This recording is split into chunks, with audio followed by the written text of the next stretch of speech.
worst possible thing you could say when you walk into a car dealership. I spent 5 years with Mercedes-Benz, 5 with General Motors, and the worst thing a person could say when they walk in is, if you could just get me to this payment, we got a deal.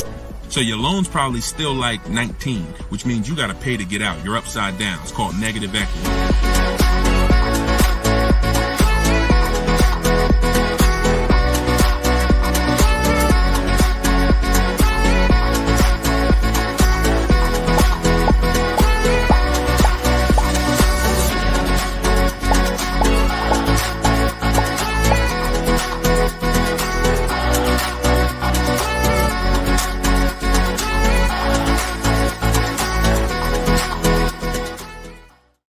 Welcome, everybody. Welcome to episode 7, I believe we're on, of Car Shopping Questions and Answers.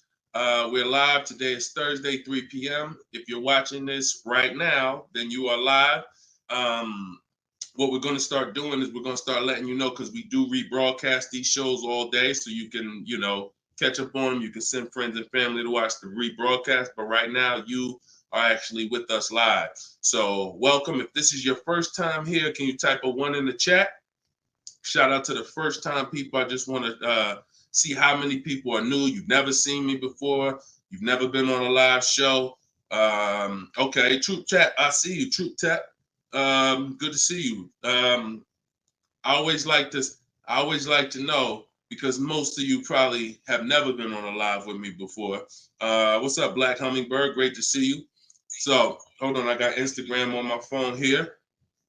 And as you come in, first of all, I want to introduce myself, because you don't know me. My name is Deshone. I go by Deshone the Auto Advisor. I spent 14 years in the car business, 5 with Mercedes, 5 with General Motors, and 4 I ran my own brokerage.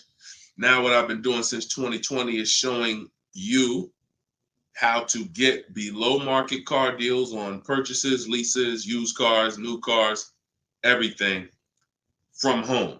I'm the author of the book, the digital book, Cars from Home, 7 Steps to Saving Time, Money, and Avoiding Dealerships. And during the show, for 30 minutes, as part of our welcome offer, you can get your copy for 75% off. It's normally $97, but in my TikTok bio, in my Instagram bio, and in the comment section, you can grab your book. You won't leave the broadcast, so you can make sure you get there before the countdown, but you'll still be here tuned in with us. So I want you to start typing your questions, and then Dolan, who's moderating, is going to pull them into the show, and we'll answer them one by one. Okay? Start typing your questions. I see we already got one from Michelle here on TikTok. Bounce back. Type your question on Instagram. I see you. Type your question in. And could everybody who shares, share? I'm only talking to the sharers. I know who y'all are, and I'm talking to y'all. Shout out to the sharers. And I'm still trying to find out. I might do a giveaway once a show for the sharers only, but I'm gonna have to figure out how to see them. So I got to figure out, maybe you screenshot that you shared, and we trying to do something special for y'all above and beyond, because we can't grow this show without y'all. The ones who tell your friends, the ones who invite your friends, the one who tag your friends, the one who hit those share buttons. Appreciate y'all. So we got something coming for y'all very soon. Okay? So pull the first question, and Dolan, let's get the show on the road. Okay, this one's from TikTok. Leasing and maintenance versus purchasing and maintenance. Great question. So with a lease, most times all you're doing is oil changes, tire rotations. If you got a luxury vehicle or import luxury vehicle, maybe they require like a brake fluid change. Like when I worked for Mercedes, you had a service A, service B, service A, service B. That's how it usually rotated. And the service B was, brake fluid change, but it's pretty cut and dry because it's a new car. So versus purchasing, then you're talking about long-term maintenance. Then you're talking about, which if you got a good car, you're usually still doing those things up front. But as you own it long-term, now you're doing things like, you're doing the recommended maintenance. So you might have a 60,000 mile service, a 80,000 mile service, a 100K service. These are all things that come in the maintenance book. And with the lease, 99 times out of 100, we're not doing that. So, you know, it's a very, I'm not going to say we're not doing that, but if I lease, whenever I lease, I'm not doing those services because we're out of the car way before we ever hit that mileage. So big difference, big difference. All right, go ahead. Next one, Dolan. Let's go. Black Hummingbird, and y'all forgive me because I got a little something trying to jump on me, but I'm just gonna flush it out. Praise the Lord, and we gonna get through this. So y'all see me all congested, it's because I am, but we good. My car was totaled in an accident. Sorry to hear that. How long should I wait before I get another one? How long can you wait? You know, I'm not a fan of shopping with my back against the wall, but I'm a fan of, you know, if you are you going to be in a rental car? Are they giving you a rental? Sometimes you only have 30 days with the rental before you have to pay. I don't know if you have a backup car, but you know, that's going to depend. So what you need to ask yourself right now, because you have to replace that car eventually, I want you to ask yourself, and everyone on here, I want you to answer this question: how many years are you keeping in that car that you're buying? But first of all, who's shopping for a car now, or you will be in the next 12 months? Type me in the comments. If you're shopping right now, like Deshone, I'm in the market right now, or you will be in the next 12 months, type me in the comments. Okay, I see you on TikTok. Anyone shopping for a car? Michelle, she's shopping. Okay, if you're shopping for a car right now, or you will be in the next 12 months, type me in the comments. All right, Black Hummingbird. Yep, I see you. El Rel on YouTube, I see you. Jesus on YouTube, I see you. All right. The first question I want y'all to answer, everybody, is how many years you're keeping the next car? How many years are you keeping the next car? This is very important because this is the buying versus leasing question. How many years are you keeping the next car is the buying versus leasing question. So your Black Hummingbird, when you shop, is going to depend on how long you have. If you got a backup car, then there's no rush. If you don't have a backup car, then you need to find out, are they giving you a rental, you know, because that's going to dictate. I can't really give you any more information without knowing that. So if you want to tap in, follow up, we'll try to get your follow-up question here. All right, go ahead, shoot the next one up, Dolan, and let's see if we can get the follow-up for Black Hummingbird. I'm shopping by used. I don't even know what that means. Go ahead, Dolan. Okay, this one's from TikTok. My third live, I need a used car by June 1st, so lost.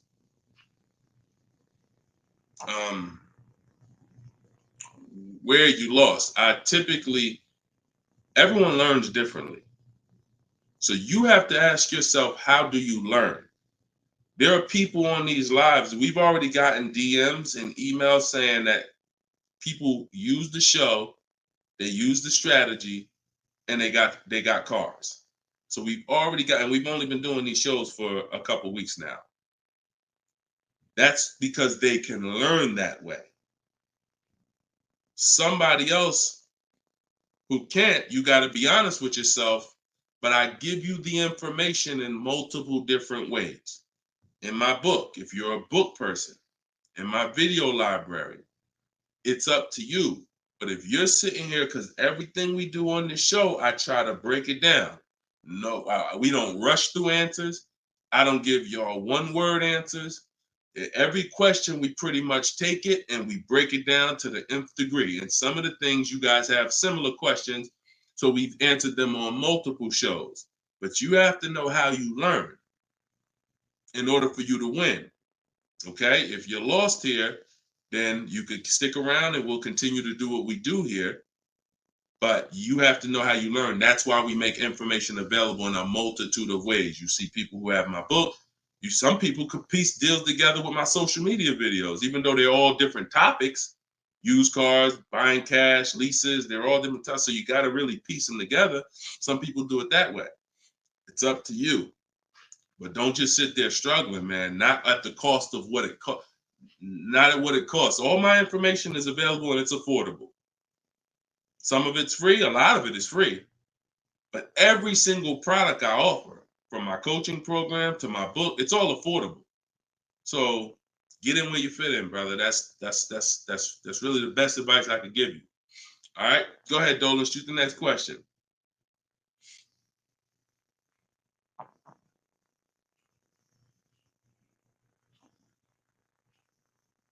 Okay, this one's from YouTube. LRel, what's going on? Peace, Deshone. I'm in the market for a used pickup truck for work. Never had one. How do I narrow down a reliable make model? Okay, so if I'm looking at you, the question you're asking is about the quality of the car, not finding a good one. So, example, let's just say there's a Dodge, a Dodge pickup truck. I'm just making this up, and that vehicle has a low reliability score. It doesn't matter if I go find a good one and I use my steps, the steps I'm going to go over with you to find a great used car, because the car overall has a low reliability score. Some Nissans have a low reliability longevity score because of their transmission. It doesn't matter if you use what I'm going to teach you to narrow it down to a great one, because the vehicle overall has a low longevity score. So I think the question you're asking is, how do I find a vehicle that has a good reliable one, and then I'll go shop for it. And because we could switch it. You could have a vehicle that has a high reliability score, high longevity score, but then you got a bad one because you didn't have a process on how to get it. So I think you're asking the first question, which is top level, how do I choose some good vehicles? And that's really Google, and we have a process. It's in our shopping process where we do a reliability check on every single vehicle. It takes 5 minutes to do. You're going to type in the specific year, because years change. You might have a 2019 that has low reliability scores. In 2020, they fixed it. So we got to make sure we're adding the year when we do this Google search. But if I'm looking for a pickup, I'm looking at like a 1500, and I'm looking at, what I need. Some people need 2500 if you need heavy duty or something like that. But then what you're doing is typing it into Google, and you're looking at all the competitors. I'm looking at the Toyota pickup. I'm looking at the Dodge pickup. I'm looking at the Ford pickup. I'm looking at the Chevy pickup. And then I'm just choosing, all right, which one of those do I like? All right, I like those two. Then I'm deciding which one I'm going to like. Now, if you're buying used, you can't test drive it, because you can't test drive a used car until literally you're ready to take it home. You can't go and test drive one here, because the one you end up getting may drive totally different. That's just the way it is with used cars. So oftentimes what you're doing with used cars is you're looking at it, you're looking at videos on YouTube, but you're going to narrow it down to what you like, usually what you see in supermarkets, parking lots, on the road. Oh my goodness. Lord Jesus, help me get through this. And then what you're going to do is you're going to do that reliability check. So you go to Google, you type in the year 2019 Toyota Tundra reliability. Then you're going to skim that first page. So that first page of articles is going to tell you all you need to know. If you see low scores, if you see 7 out of 10 reliability, just skim that. Don't pay attention to any site from a dealer. This is part 4. This is in my book, because this is step 4. Because the next step after this car passes this test is now we're going to shop for it. You can't skip this. So that's why this is a really good question. Some of you are skipping the process of doing a reliability, longevity, and initial quality check on the cars you're getting. And that's why you get cars that are in the shop every 90 days.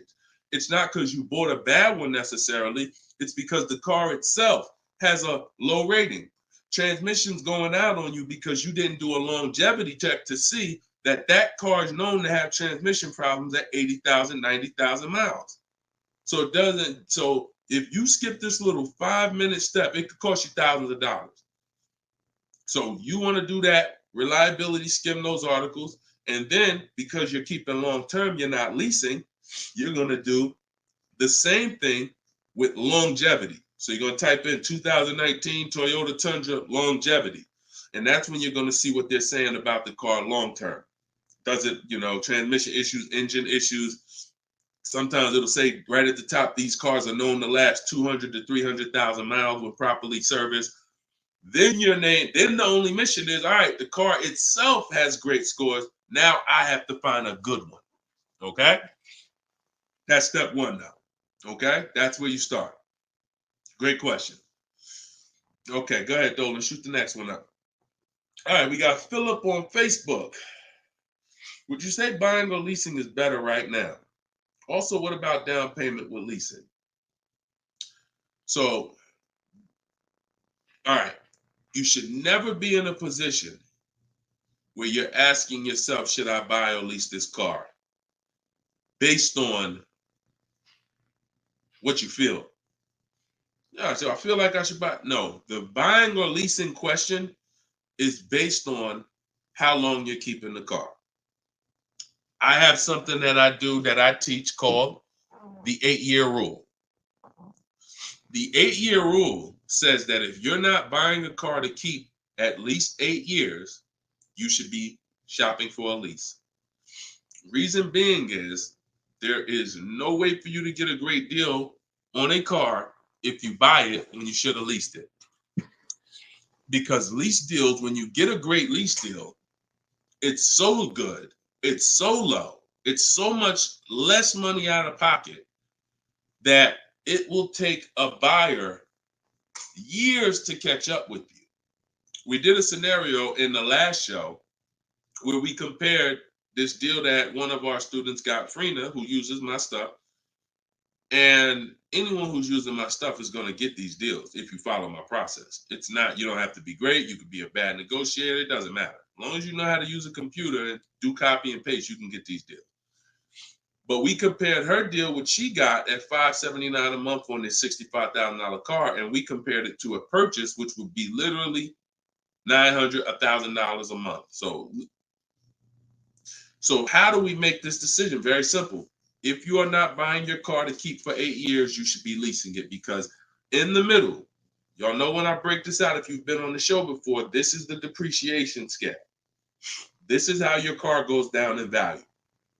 I know some of you have been taught, I want to buy my car, I drive as much as I want.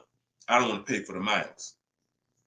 But you're paying for your miles. Because check this out. You buy your car here for $30,000. A year later, even if you don't drive it, it's no longer worth $30,000. At best, it's worth $22,000. If you don't drive it 1 mile, it's probably worth $25,000. You lost $5,000 and you never drove it 1 mile. That's depreciation. So your car is depreciating like this. Year 1, year 2, year 3. That's why you flipping these cars, buying cars, trading them in 6 months, a year. You're losing at least $5,000, $10,000, but they'll hide it in a monthly payment. See, a cash buyer, you never do this. Some of you who are like, I pay cash, you never do it. You never buy a car, turn around, I don't like the car, I'm gonna trade this thing in. Because when you come in and they tell you, well, I know you just paid 35, but we can only give you 28. I just bought the car 6 months ago. You know what I mean? I lost $7,000 that fast? Yep, at least. You're like, all right, I'm not doing that. But with a payment, they'll hide it in a payment, and you don't understand. You just lost $7,000 in 6 months. So this is how you have to see this short-term ownership when you buy a car. My car is going down in value 20% the first year, 15% the third year. It's losing thousands of dollars. But if I keep it a long time, 7 years, 8 years, it starts to level out where I'm not losing that money anymore. If you have a car outside your house right now that you've had for more than 8 years, I want you to type the number of years you've had the car. Everybody on here, we're live. This is our 3 p.m. Thursday live show. This isn't a rebroadcast. So tell me right now, everyone who has a car outside, type how many years you've had the car. How many years? If it's 8, if it's 9, 10, 12. Had somebody on the last broadcast, somebody said they had like a 15-year-old car outside. You'll notice this, Gilda, you got an 11-year-old car outside. Here's what you'll notice. Your car is no longer losing value like this every year. Your car is no longer losing value like this every year. You're going to look and say, if let's assume right now, Gilda, your car is worth, I'm just making up a number. I don't know the car, nothing. Let's say it's worth $8,000. A year from now, it's going to be worth close to $8,000. Probably worth $75,000. That means you've won. So when you're trying to, when you are buying, wow, Carol's Care has a 18-year-old car outside. So that means you've won, because this is how you win with a purchase. And pay very close attention to what I'm about to say. You don't win when you pay off the car. You pay off the car, but your car's still dropping like this. You didn't win yet. You didn't win yet. You win when you actually pay off the car and now the car is not dropping in value. You beat the depreciation. That's when you win purchasing. A lot of people were taught, don't keep the car that long. And that's where you're losing. That's why leasing is for you. Because there's only two ways you're going to avoid those hits. You're either going to keep the car long enough to get to where people like Gilda and Carol are. Look, Big Rich has these are people who kept cars long term, or you're going to get great lease deals where you're paying pennies on the dollar and you're winning. But those of you who are stuck in the middle, we got to get you out the middle, because you are losing the most money. You buy cars, you resell them. You buy cars, you trade them in 2 years, 3 years, you're losing the most money. You lease, but then you buy the lease. You're losing the most money. You're stuck in the middle. You got to pick a side. There's only two ways to win. Great lease deals, long-term ownership. Anything in the middle, you're losing thousands and thousands of dollars in depreciation. All right, we clear? All right, perfect. Shoot the next one up, Dolan. I see you, Luscious. I purchased the book. Awesome. Congratulations. Enjoy it. This whole show is sponsored by my new book, y'all. It's called Car Shopping. It's called Cars from Home. 7 Steps to Saving Time, Money, and Avoiding Dealers. So we have a welcome special. So you can get your book for 75% off the whole broadcast. Well, 30 minutes. It's normally $97, but you can get yours. We're rated 4.94 on Goodreads. You can get yours for $24 as long as you get to my bio before the 30 minutes expires. And $97 is a great price. Because here's the thing. I got a lot of books on my shelf.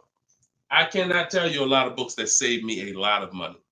And my goal for this book was to be one of the books where you look at and say, man, this book right here has saved me thousands and tens of thousands of dollars.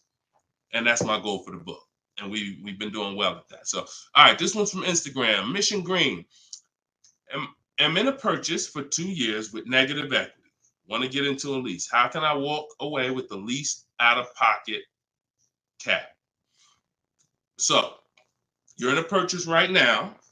You realize, Deshone, I'm not keeping my cars 8 years. I want to transition to a lease. Okay, so what you're going to do, the first thing you're going to do is an equity assessment. Equity assessment is when you find out you're going to get the highest bid, because we never sell a car. We don't trade cars. We never replace a car without getting bids on it. We never buy a car without getting bids on it. We never take a loan without getting bids. So what we are doing is we need to get bids, because bids are going to tell us what is the highest offer we can get for our car, which means that would be the smallest amount of negative equity we could possibly have. So as you get these bids, you're going to get your payoff from your bank, call your bank, get your payoff, then go to CarMax. We like to get 6 bids. CarMax, Driveway, Carvana, Kelly's Blue Book Instant Cash Offer. Do not use kellysbluebook.com. It's nothing but a marketing website that it does us no good. Kelly's Blue Book Instant Cash Offer. Auto Nation Sell My Car, and Car Guru Sell My Car. Now, that'll get you 6 offers. And once you have those 6 offers, you'll know this is what my best case scenario is when it comes to my negative equity. That's my best case. There's 2 ways to get out of negative equity and get a car. There's 3 ways to get out of negative equity, but one of them doesn't lead to a car right now. So we're talking about the first option. That's what you do, and you want to pay the difference. So you're going to get all those bids, and you're going to look and say, okay, I got a $4,000 negative equity if I sell my car to AutoNation. They're the highest bid. Highest bid, $4,000 negative equity. I would not be taking any other money other than the putting it to the negative equity. If you got $4,000 in your pocket or anything and you're like, hey, should I put this down? No, we're going to get the next car with no money down. We need to minimize our negative equity by taking the highest offer from the online bidders. Now, once that happens, we close the gap, and that's the way to move. That's the best case scenario. So if you can't do that, then what you're going to do is you have to trade. This is the only time we trade cars. There is no other time where we are going to trade a car, because you don't get the most money trading a car. You don't get the most money trading anything.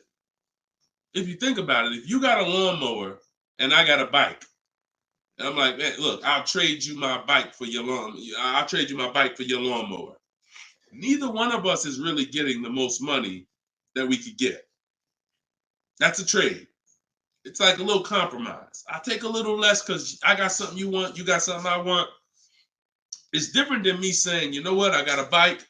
Let me see the most money I can get for my bike, and then I come back and pay you for the lawnmower. And this is how you have to see it. This is why we don't trade. Because when you trade, you're not making the buyer win a bid.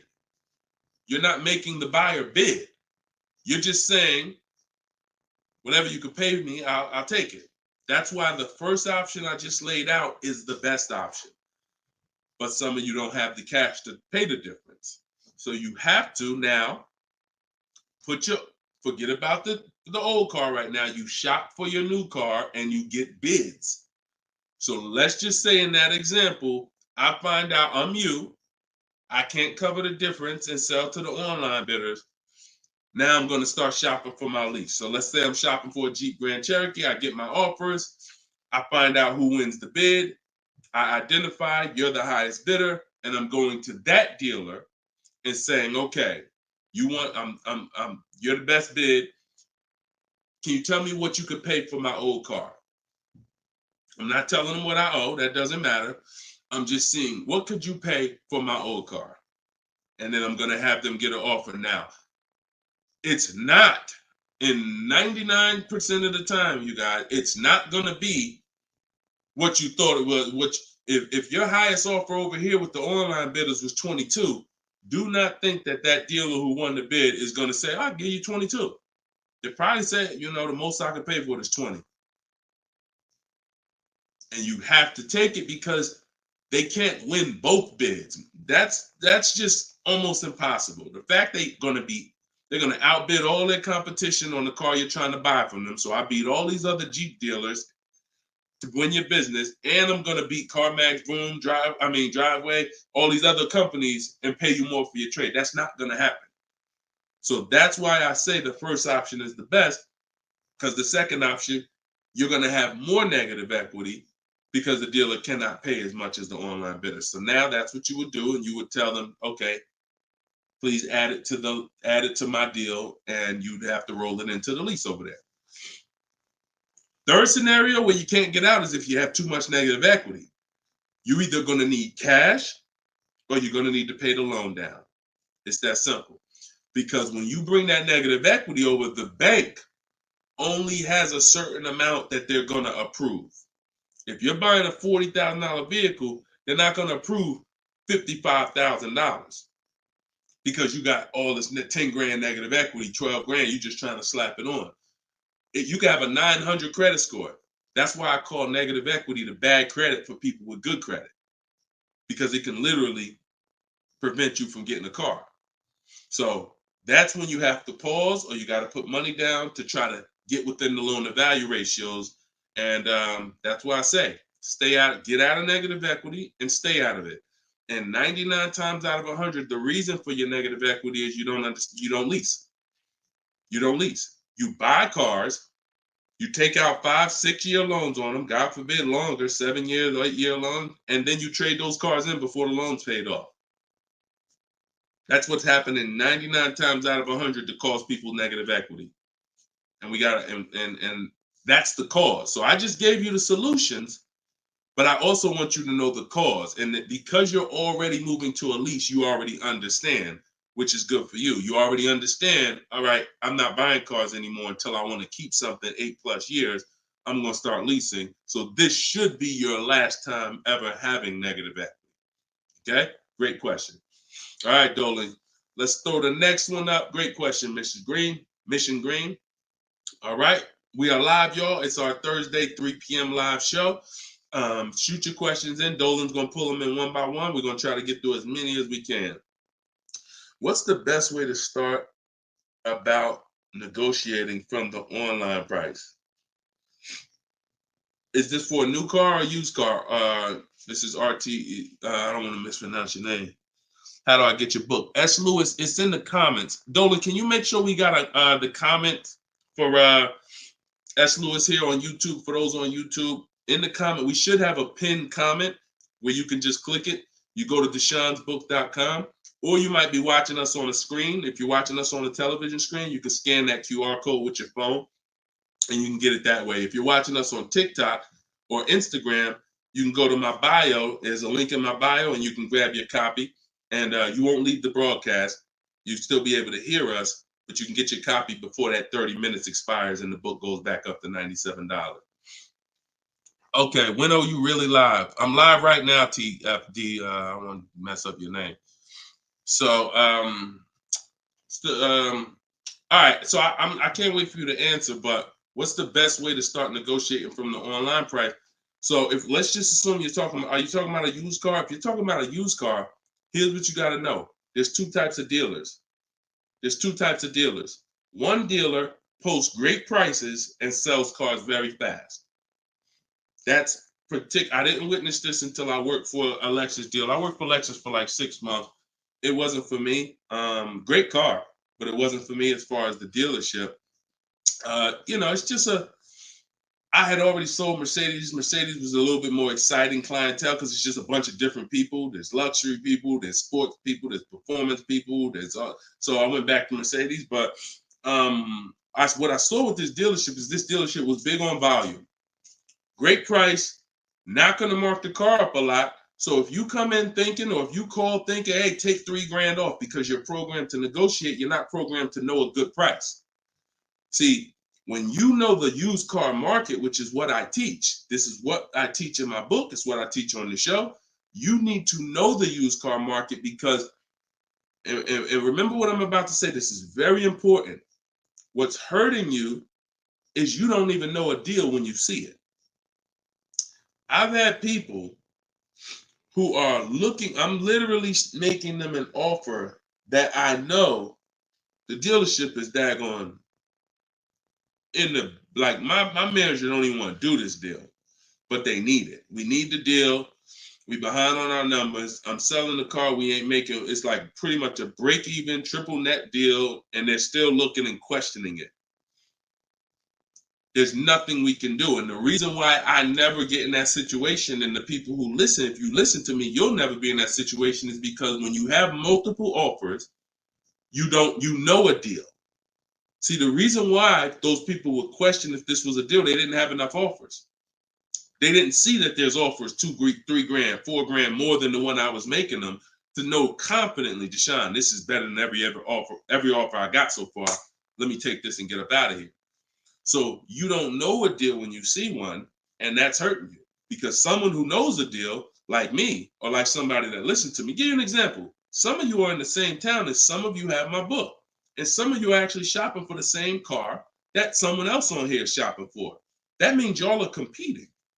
So someone who's using my stuff and who knows a deal and who's sitting here talking to multiple dealers while you looking at one dealer slow and doing this, they're going to get that car out of before you even have a time to wonder if this was a good deal. Oh, you know what? That is a good deal. Let me call them back. That car's gone. It's gone. So that's the first type of dealer. They price the cars to sell and they're not going to be online for more than 24, maybe 48 hours, and they're gone. The other used car dealer is dealers who price them high and they prepare to negotiate. They're ready because they know people want to see a discount and they're waiting for somebody like you to come in and say, okay, knock 2-3 grand off, you know. But if they're overpriced, what does it matter? If you're overpriced $3,000, $4,000, $5,000 and you take 3 grand off, you're still, it wasn't the best deal. So don't think so. Some of the best used car deals, when I bought my Infiniti truck, he literally only had $800 he could give me when I got there. I didn't ask for it when I was on the phone because, again, what I say, I'm trying to teach y'all the psychology. I don't want you to know everything that goes on behind the scenes. I just want you to know what to do. But every now and then I got to tell you why you should be doing this. When that car comes on, and that dealer knows this is the best price in the market, this car is not going to last for 48 hours. You call them and say, hey, could you do another 1,000 off? Click, not even interested. One, the car just got here. I don't know who you are. I don't know if you're serious. Listen, we ain't got no time for that. What we do when we find that best car is we know we've done all our research online from home. I'm on my way. Only thing I need to know is, has the car been smoked in? Because I can't see that online. That's the only thing. We verify that there's no fake fees, because some dealers will price a car low and then they add fake fees because they want you to come without even asking them about the fees. And the second type will, hey, the car's been smoked in, and if you don't ask them, you'll get there and be like, oh, car smells like smoke. That's the only two things we verify. No bogus fees. Nope, hasn't been smoked in. I'm on my way. Then when I get there, we test drive. Car meets our test drive. All right, boom. Can you do another 500 off, 700 off? Because I already know it's the best price in the market. See, when you know the market, you negotiate intelligently. When you don't know the market, you come in, hey, listen, take 3 grand off. You don't realize you look ridiculous. I don't want you looking ridiculous saying, yo, man, I can't do it. You haven't done your research. I don't want you leaving, oh man, that dealer don't want to make a deal. No, you didn't know a deal. And you leaving and you like, oh man, I'm gonna find somebody. So this is the science of car shopping online. This is the science. You gotta be able to know, is this car the best price in the market? If so, I'm not gonna ask for any discount until I get there. Because once they see me, I drove it, they know I'm serious. I know the car's the best price in the market. Hey, can you do another 500? Even if they say no, I know they won. All right, I won. But if they say, yeah, listen, I wouldn't normally do it because the car just got here, which is true. I know that. But, you're here. We want, all right, $500, we got it. Or, hey, look, can we split it? I really don't have the room. In which case, we know they're telling the truth because we know the market. You got it. We'll do it. This is how you get below market used car deals. You don't just stumble onto them. You get what I'm saying? Is everybody clear on that? Type clear if y'all are following what I'm saying. Clear if you're following what I'm saying. You're not going to accidentally stumble into a below market deal.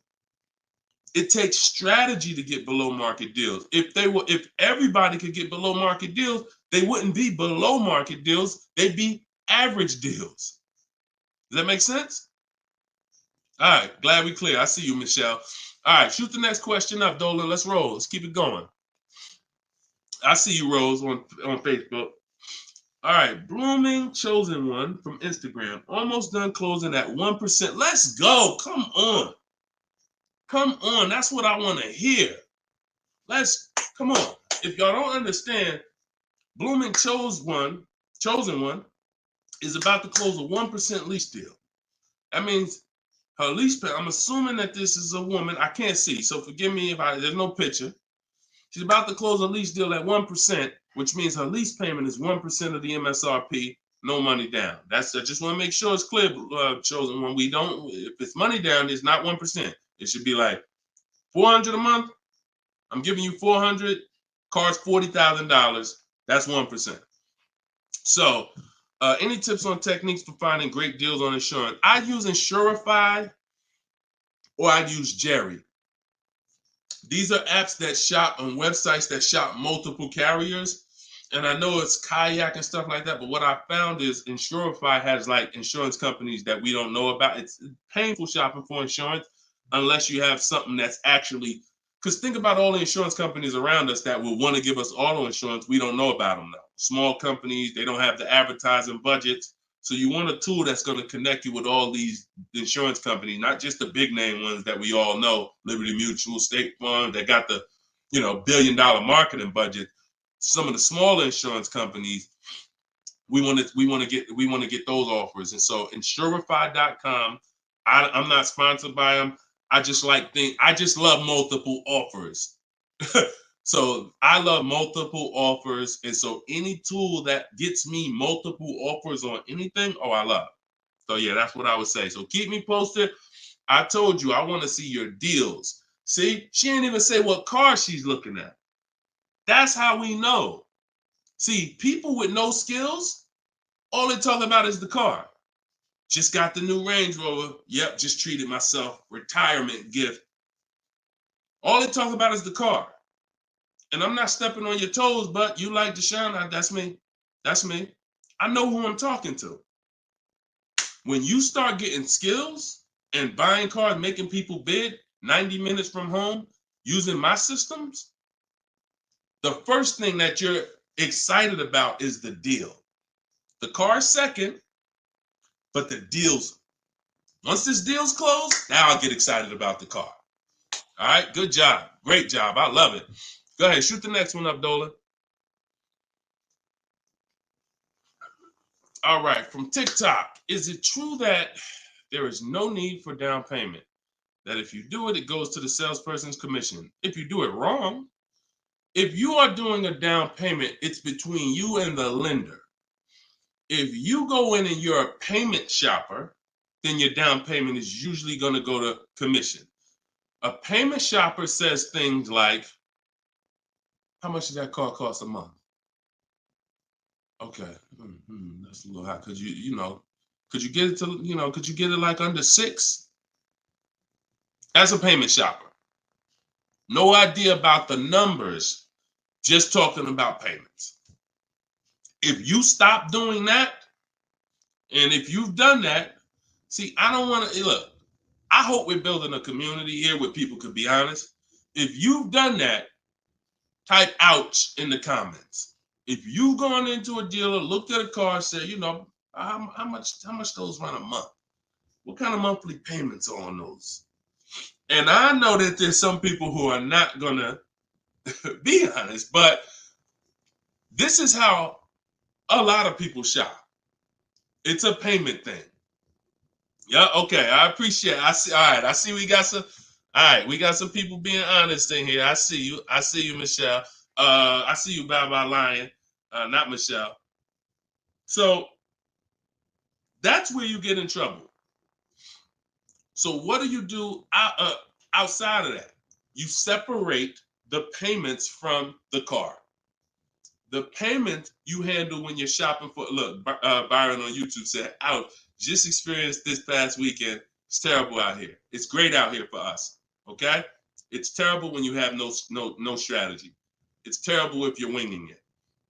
It's great out here for us. Like, and I'm not even saying that, underplaying that. Like, I've been doing this so long, and I got just so many people that done learn from me, and so many people getting cars. I got a private group, so I get to see this stuff. You know what I'm saying? I get to. If you guys been on these shows, I share people's stuff. I share Tope stuff.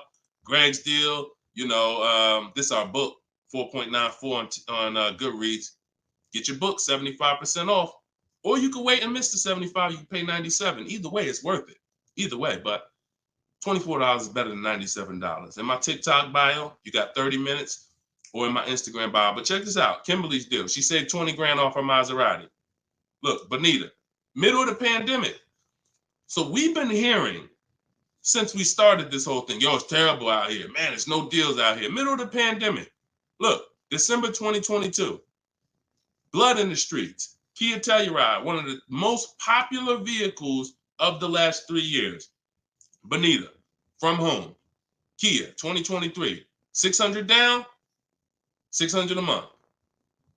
People paying $800-900. It's people right now that's going to watch this broadcast that has this particular car paying $700,000-900,000 a month for it. This same vehicle.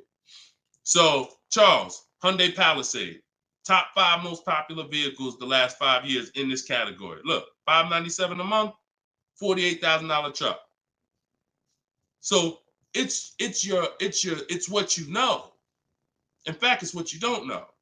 So I would tell you, yes, when you are winging it, when you shopping, when you just winging it, yeah, Byron, it's gonna seem like, man, it's horrible out here.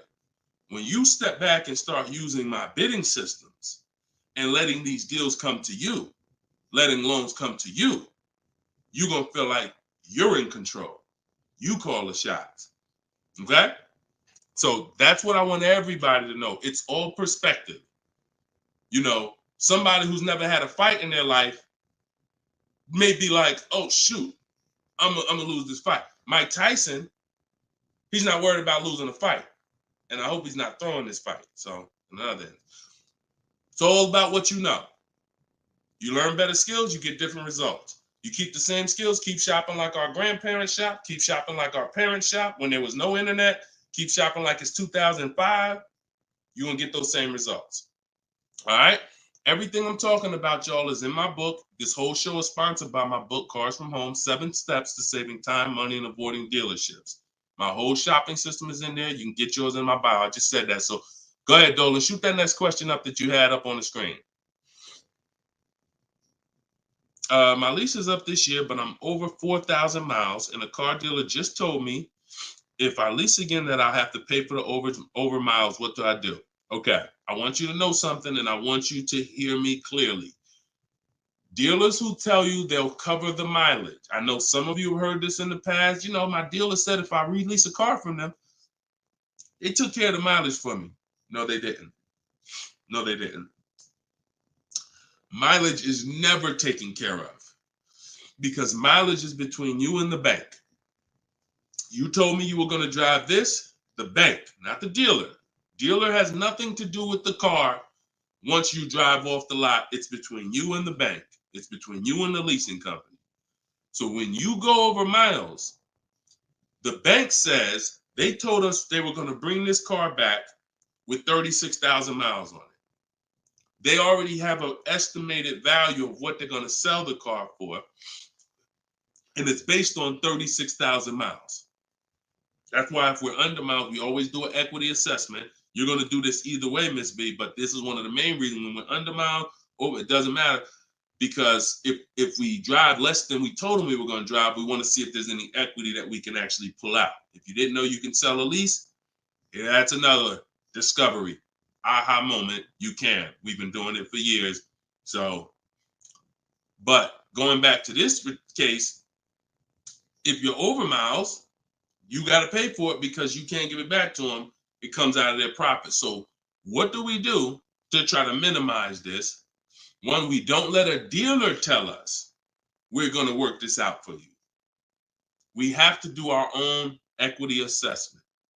So you want to see what your position is. You want to call the leasing company, get your payoff. This is the second step in my process. Once you know whether you're going to buy or lease again, that's step one. Now, if you have a car to replace, you own it, you lease it, doesn't matter. Anything you're replacing, we got to do an equity assessment on it. So we're going to call the bank, get our payoff. If it's paid off, obviously we don't have to do that. And then you're going to get that payoff, and then you're going to get those offers I talked about earlier in the show. If you missed it, I don't want to go through the whole equity assessment process because we already did it. And for the people who've been on here, I don't want to repeat the whole thing. But if you go on YouTube, if you go on Facebook, you'll be able to see the broadcast. Go to the section on equity assessment and follow that process, because you need to see, can I sell this vehicle and break even, get out of it, or if I have a mileage penalty, you know,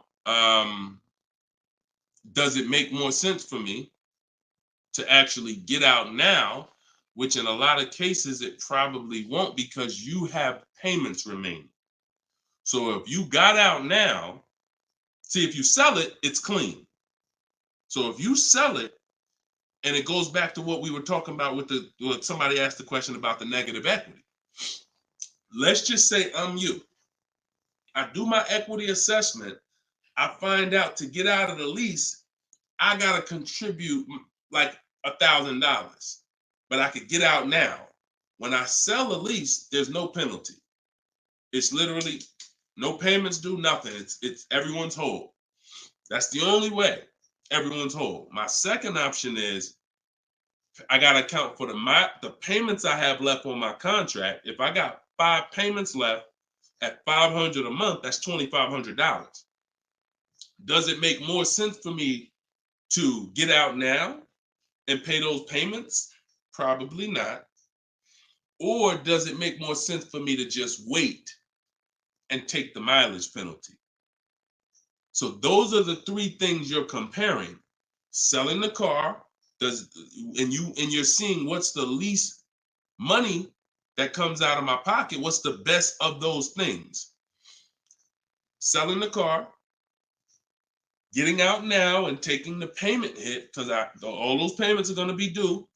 They're going to have to be rolled over to your next vehicle, or driving the car until you get close to the end of the lease, and maybe maybe it depends on how much you drive per month, and maybe you're 8,000 miles over, and that's a $2,000 mileage penalty.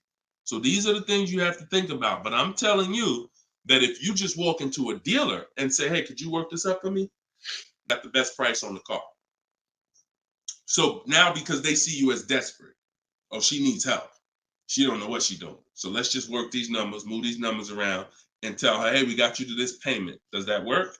Now you're a payment shopper and you don't even know. Just give me to a monthly payment that makes sense. You didn't realize that you overpaid, and they're packing that deal, and you overpaid by probably $4 or $5 grand because you wanted to let them do it. So those are 3 scenarios, and it all starts with the equity assessment. Because like I said, you might be able to do that equity assessment and find out, oh, I could come up with $1,000 and I'm out of this thing clean right now. Or you might break even. It depends. That's why it's always an equity assessment. Equity assessment is probably everything in our process is important, but my God, skipping the equity assessment, you're skipping probably half of your transaction. Okay? And if you don't know how to do equity assessment, watch the show earlier. If you have my book, it's all in there. It's up to you. Go ahead, Dola. Shoot the next question. Bought your book. Thank you for doing this. Thank you, Michelle. Enjoy it. Use it. Use it and win for the rest of your life. Use that book. And it's a digital book, so you don't have to worry about when it needs updating. I just update it. You'll open it one day. Like, let's say you get your car now. A year from now, you open up that book and you're like, all right, I need another car. My spouse needs a car. My child needs a car. Man, wait a minute. There's different stuff in here. That's why you always keep the email I send you with the master link in it, because that's where I update the book. All of you who got the book, when you download it, don't save the email, because when you click that master link, that's where I update the file whenever something changes. So, and I couldn't do that with a print book. I can only do that with a digital book.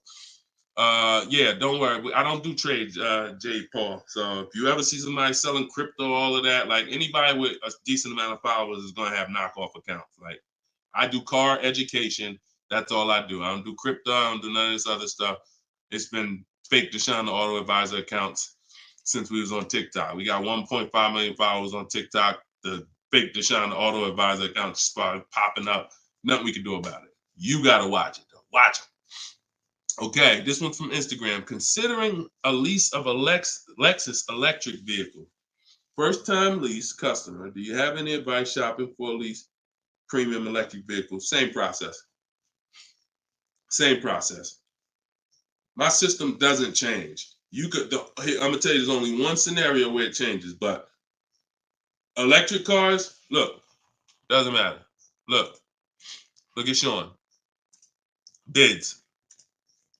F-150 XLT electric. Bids. $73,000 vehicle. He got it for 57. He saved over 20 grand. Bids. That's electric. Electric. You don't know what rebates there are. You don't know what's what. Rolls Royce. Bids. Popular cars. Bids. Exotic cars. Bids. Doesn't matter. Process is the same. The only time that bidding is not called for when purchasing the car is with Tesla or any manufacturer where the price is set. No matter where you go in the country, it's the same price. You buy Tesla in New Jersey, same price in California, same price in Minnesota. One price all around the country. You order the car. That's it. I don't care if you have GM supplier pricing. That everyone's doing a different price. Some people are not going to tell you. They won't tell you what the rebates is. Some people, oh, Deshone, I'm a Ford employee. I get Ford special pricing. Bids. Because 80% of dealers are going to lie and not give you the real Ford special pricing. Everything is bids. Put everything under there. All right? Go ahead, Dolan. Shoot the next one up, brother.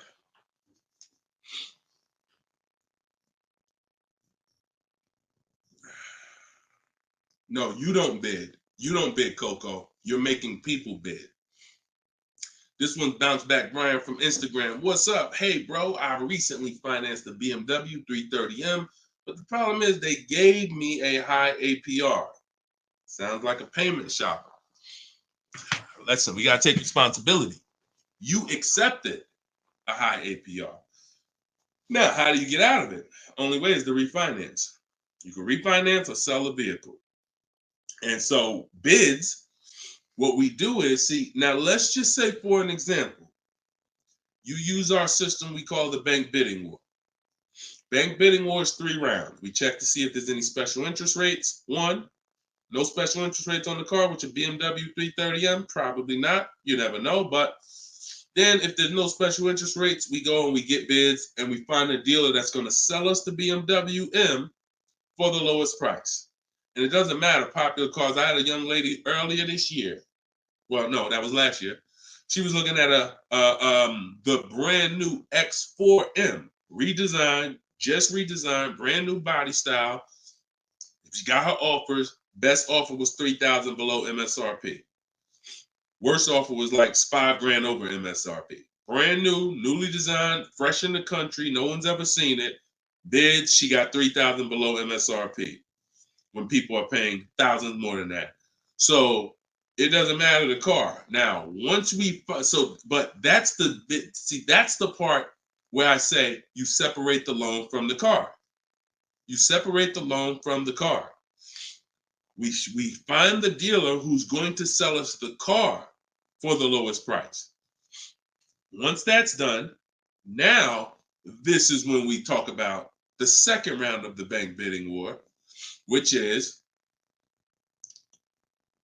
my bank, my credit union, online lenders, not the dealer yet. The dealer is round 3. The dealers' banks, the dealers' credit unions, that's round 3. That's the final round.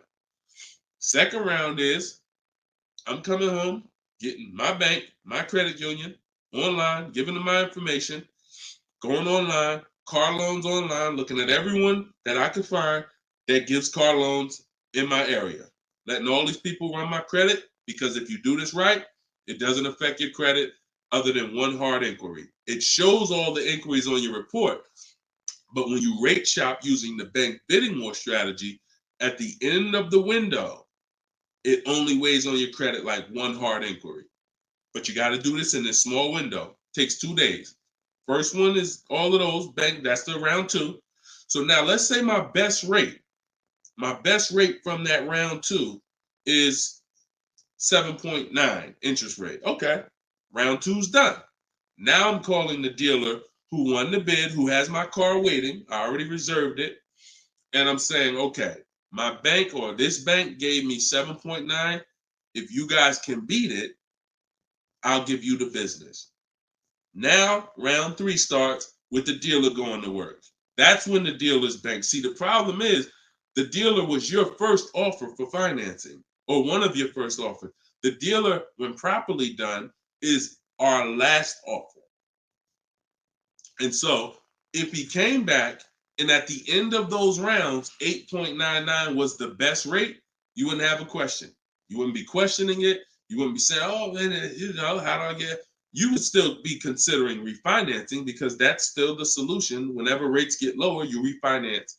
But you wouldn't be it wouldn't be they gave me that. It would be that was the best rate available at that time. So that's why you need to get bids for future reference. But in your case now, all you can do is find somebody to refinance the loan. And that's what you do. Type in car loan refinance online. Call your bank, call your credit union. Hey, I'm looking to refinance and see if they can be 8.9. Okay. For future reference, though, bank bidding war. Okay. And that's, we gotta, we need to, I want to get you to the point. You gotta, it's up to you. Use this. Everything I'm telling you is simple. Nothing I'm telling you is rocket ship building. This is all simple online processes from a computer. We got grandmothers doing it. We got introverts doing it. Doesn't matter. We don't even talk. Has anybody heard me say anything about talking? No.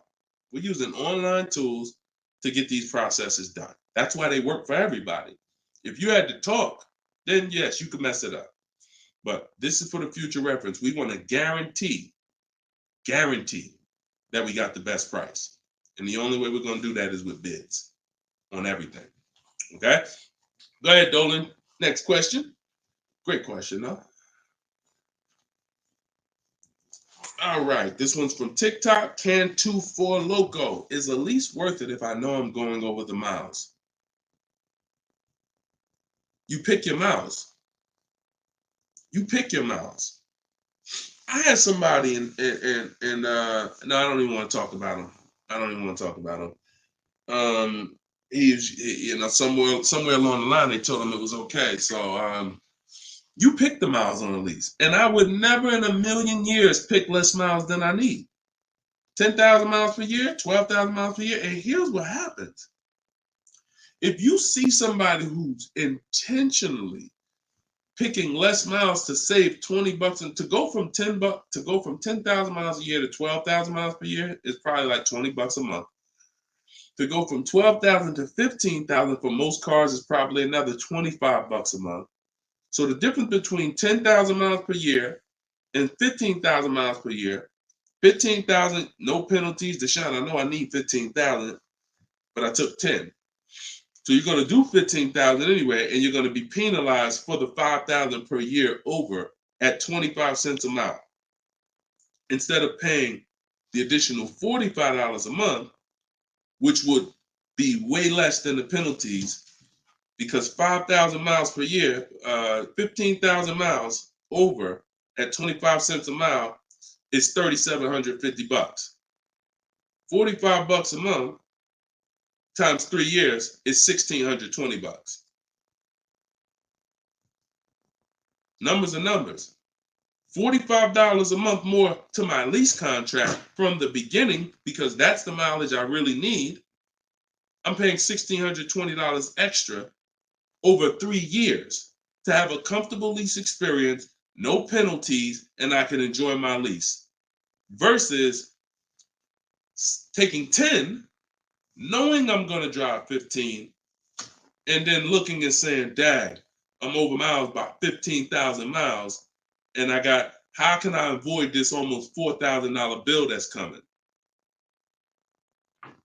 Choose your mileage wisely. Deal structure. Step 3, I got a whole step in my process on deal structure. This falls under deal structure. So we never take a lease knowing we're going over the mileage. We just never do that. We're setting ourselves up to not enjoy the lease. For what? That's it. Step 3 in my process, I got part of deal structure. I got a section in my book on this, is choosing your mileage wisely, where you look and estimate how much you drive. Or if you have a car, you just look back and say, all right, I drive 12,000 miles per year. You can look back at what you drove. If you don't have a car, then you're just going to look and say, all right, how many miles do I drive to work? Okay, and you add the miles up, and you'll see throughout the year. Oh, plus I'm gonna take a vacation. I want to go down. I want to go on vacation 2 times a year. That's gonna be another 1,000 miles each. All right, perfect. I need 14,000 miles a year. It's a 5 to 8 minute exercise, but you haven't been taught to do it. So there's nothing in my. I don't skip anything because I've been doing this since 2006. I've seen thousands of scenarios working in dealerships, General Motors, Mercedes, thousands. And every time I see something that is horribly wrong, that's costing somebody money, I just made sure I added it to my process. Okay, I'm gonna make sure anybody who listens to me doesn't do that, because this is what happens when they do that. So we got to choose our mileage wisely to actually enjoy our lease. Okay. All right, y'all. Look, we hit 1 hour and 6 minutes. I'm gonna wrap it. I usually try to go like 1 hour and 15 minutes, but as y'all can see, I'm actually struggling to get through this. I need to go and get me some tea, and that's what I'm gonna do. This is our second show for the day, and some of you may be watching us on a rebroadcast, but right now we're live. We've been live Monday, Tuesday, just so y'all know, and I'll probably have a link in my bio by tomorrow to our calendar. But most days we're going live Monday and Tuesday, Thursday and Friday. We're going live at 12 noon Eastern time, 3 p.m. Eastern time.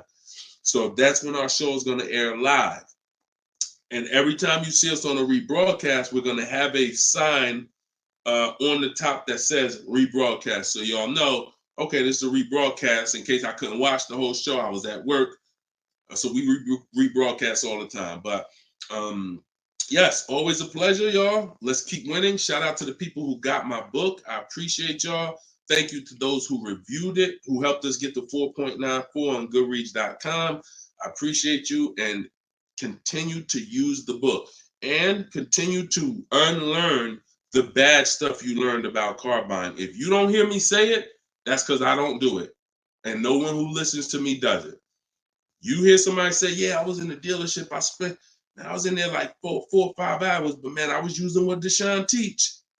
You wasn't using what I teach, because we're not in dealerships more than 30 minutes. 30 minutes tops. If we in there for more than 30 minutes, you could clearly say, this ain't what Deshone teach, because I'm only here to test drive, or I'm only here to pick up my car if they don't deliver. That's the Cars from Home way. So you can get your book in the bio, 75% off, as long as you didn't miss the countdown. Even if you missed it, it's $97. Great price, but all right. Let me get up out of here, y'all. And always a pleasure. God bless y'all. And make sure you like and subscribe if you enjoyed the content. Tell a friend. All right. I'll see y'all on the next show. God bless you all.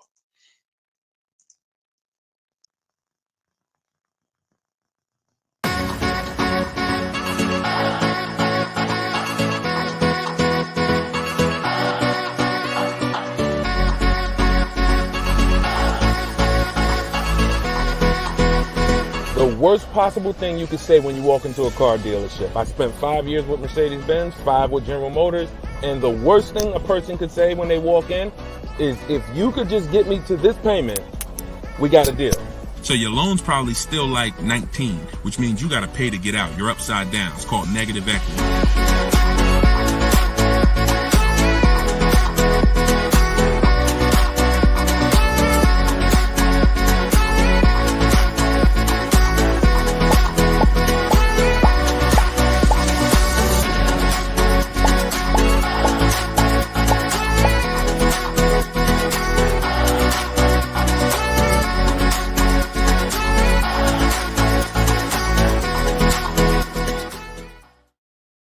What is going on, everybody? Welcome to episode 9. Maybe episode 8. Either way, I'll make sure the right episode is in the comments. But welcome to Car Shopping Questions and Answers. This is our live show. It is Monday. This is our noon show. We want to make sure that you know when we're live and when we're rebroadcasting. So every time you see the rebroadcast, you'll see a badge that says previously recorded or rebroadcast or replay. But whenever you don't see that badge, then you know we are live, and you can engage with us and ask your questions, and we will make sure that we get through as many as possible. So come on in. Everybody just come on in. I'm actually just sharing this broadcast on Facebook now. And on TikTok, welcome. I see you, Claudia. I see you, Dreamer. You guys can start typing your questions in. And let's do a little housekeeping first while we let the first couple questions come in. If you don't know me, this is your first time ever on a live with me, type the number 1 in the comments. I want to give a welcome to the first time people who've never been on a live with us before. And welcome back to the people who've been here before. I'm your host, Deshone. I'm known as Deshone the Auto Advisor. I spent 14 years in the car business with Mercedes-Benz, General Motors, and running my own brokerage. And now what I do is I teach people the science of car shopping from home. I'm the author of Cars from Home, my new digital book, 7 Steps of Saving Time, Money, and Avoiding Dealerships. And everything that I talk about, everything if you've seen any of my social media videos, everything is based on one of the 7 steps in our shopping system. So we don't hold back. So you guys can come in. I see a lot of people on TikTok coming in. Could y'all start tapping the screen if you're going to spend 10, 15 minutes with us? We're usually here for at least an hour. If y'all can start tapping the screen so we can let TikTok know we're about to talk some serious money over here. Frankie, I see you. Good to see you, Frankie boy. Thanks for sharing. Shout out to the sharers. And whenever we have the first question, we will certainly get down to it. Also, if you, all of you do have the opportunity to get my new digital book at 75% off. I always like to let you know about this welcome offer. The book is normally $97 and it's currently 4.94 stars on Goodreads.com. So thank you to all of you who have taken the time to rate the book, to review the book. But most importantly, thank you to everyone who's using the book so that you can stop car shopping like our grandparents. No offense, but most people are shopping the way our grandparents shopped before there was internet, before there was leverage. And my mission is to show anyone who's willing to listen how to stop doing that and how much money that's costing them today. All right. Did we get the first question yet, Dolan? If not, then listen, you know I could keep talking. Okay, here we go. Instagram. Shout out to Instagram.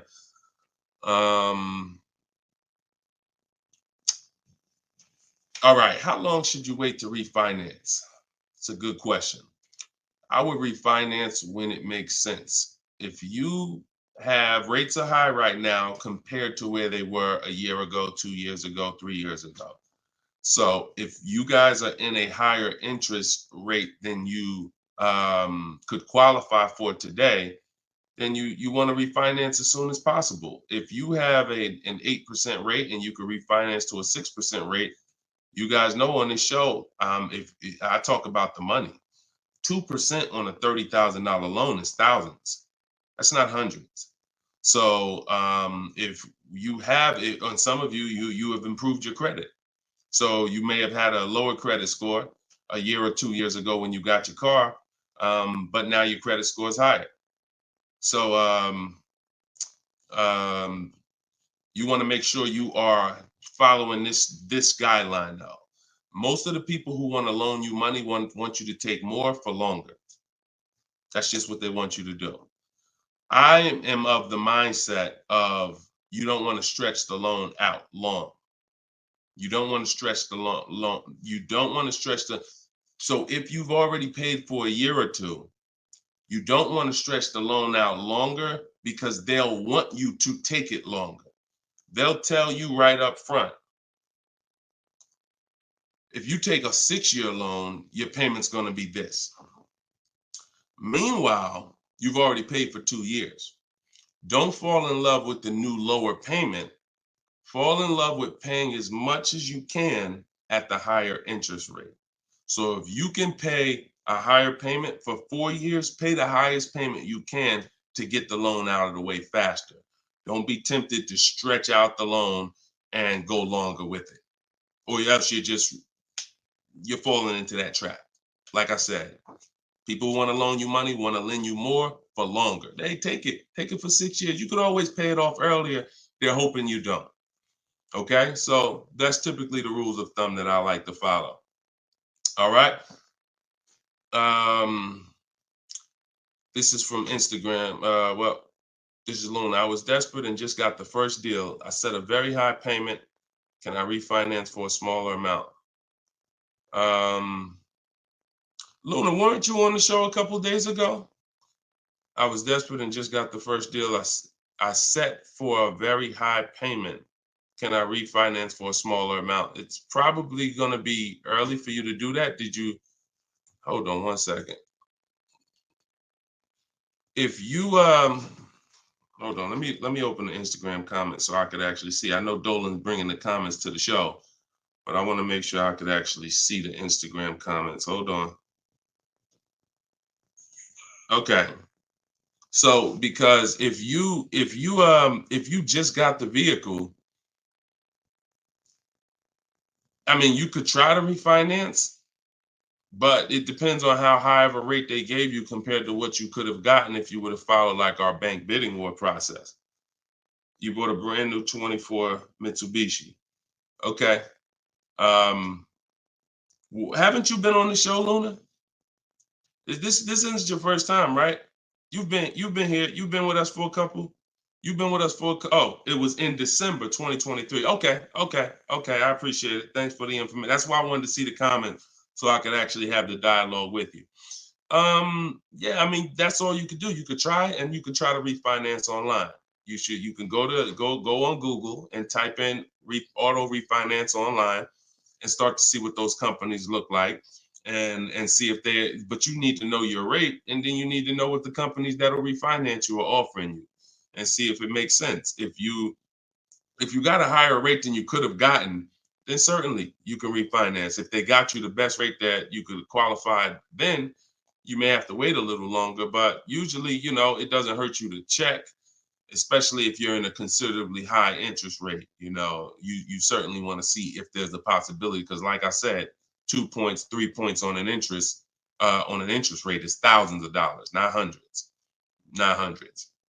All right, TikTok, y'all gonna spend some time with us. Can y'all tap the screen and shoot the likes up if you're gonna talk money with us? Here's the thing, y'all. I'm gonna be honest with y'all. Y'all know I've been this way from day one, and I can't be any other way. I'm considering, and some of you know, I'm gonna tell y'all a story because I'm gonna keep this real, real, right? So in 2021, we did a podcast. It was called the Auto Advisors Podcast. The Auto Advisors Podcast got 10,000 downloads in the first 90 days, which was a great metric for a new podcast. I stopped it.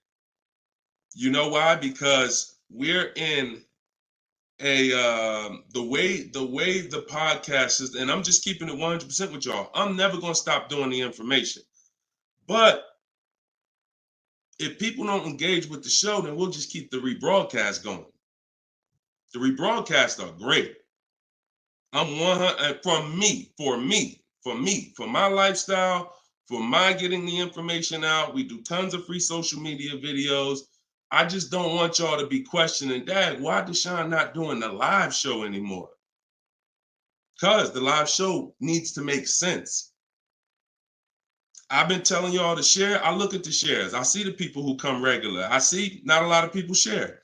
All good. I just want y'all to know that when you can't ask the questions and you got to just do the rebroadcast, that's going to be the reason why. That's really going to be the reason why. Because we can sit back and we can let this live stream go 24/7. I love it. Dolan runs it. It's great. We sell a lot of books throughout the day. People get their questions answered. It's great. If y'all like Deshone, I would really like to ask questions and have the opportunity for my family to ask questions and get their questions answered, then y'all gonna have to show up. Y'all gonna have to show up. It's always been that way. Now, we're gonna have information everywhere for you. Free social media videos, my free masterclass is in my link in my bio. But if y'all want to keep this show going this way live and not just see 24/7 rebroadcast, then y'all gonna have to make sure y'all show up. And if we don't see the likes and we don't see the shares, then it's all good. That tells us everything we need to know. Because there's nobody out there doing what we're doing right now. So if it was 20 other people doing these shows, then I understand. We got to make sure we're better than them. Nobody doing what we're doing right now. So it's up to y'all. All right, so Dolan, let's go. TikTok question. Can I get a new lease with no money down and get the same car payment monthly, turning my lease in soon? But that depends on how good you're going to shop. See, if you got a lot of people are going to be fooled into this conversation. Car salesman calling them saying, hey, I could get you out of your lease, keep your payment the same, and you'll be good. That's the conversation they're going to go for. Now they're going by 2021 and 2020, well, really 2021 payments, which were the highest in history. And what they're depending on is they're hoping that most people don't ask a question. You already been paying this, you already been paying the high payment. What if I could put you into 2024 for the same price? Meanwhile, those prices that you were paying were ridiculously high.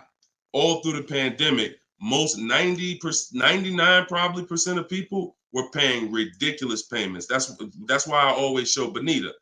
So when you look at Bonita, Bonita is the one who got one of the most popular vehicles during the pandemic. It was a Kia Telluride 2022. She got it for $600 out of pocket, $600 a month. It was like a 1.25% lease. How? Sitting at home and shopping offers. So to answer your question, don't comply. Your deal is going to be based on how well you shop. And what I'm teaching you to do is to stop going into dealers because 80% of them are overpriced. So you're going to go into a dealer, do your test drive, and then you're going to come home and you need to get at least 5 offers. Now you could do it my way. In my book, I have a strategy called the 25 to 5. We go online, we go to the dealer's websites, we put in what we want, 25 dealers' websites. It's a copy and paste template. Then we have conversations by email because out of those 25 dealers, figure about 10 are going to have a car we want. And then we're looking to get 5 to 7 offers. If you shop the right way, you're not shopping the right way if you don't see a $150 to $200 difference between your offers. You're just not shopping the right way because we know I've helped. Personally, we have about 1,600 people in our car shopping course, in my coaching program, and we probably have about 6,000 people who have my book. That's enough data for us to know when people send me their deals, 80% of dealers are overpriced. What's the message then? If you don't get 5 offers, you're going to overpay. Hands down. Not 3, not 4. Now, some people with Charles, if they're shopping for a really hot vehicle, like Charles got a Palisade a little while ago, he got 10 quotes. So he reached out to 35 dealers. But look what he's paying. $48,000, almost $49,000 vehicle, he's paying $597. And both of those deals were no money down. So if he didn't know how to shop, then he would be paying $700, $800. Some of you may be looking and saying, Deshone, man, I got a Palisade and I pay a lot more than that. Or, hey, but that's going to depend on how you shop. You must get at least 5 offers if you're truly going to see the bottom of the market, because 80% of dealers, 4 out of 5 are overpriced. So certainly you could do deals with no money down. It's not even a question. And don't pay attention to commercials, because what you'll see is neither one of those 2 deals that I just showed you were from a commercial. They'll probably, when you look at what a commercial says you can lease a Kia Telluride for, especially or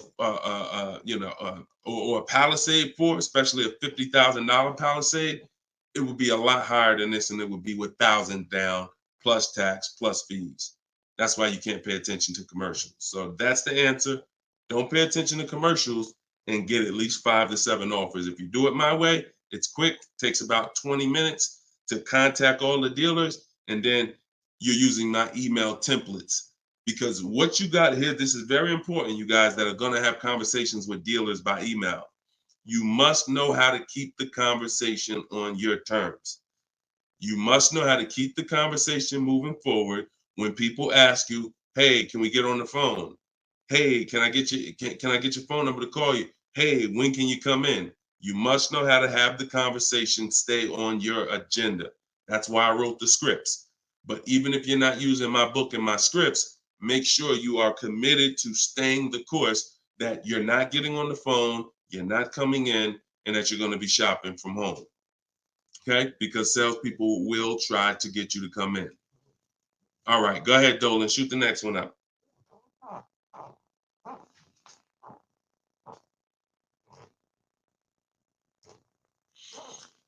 Okay. Hi, the dealer wants to run my credit card. I just watched one of your videos and you said don't let them do that. They want to run your credit card for what?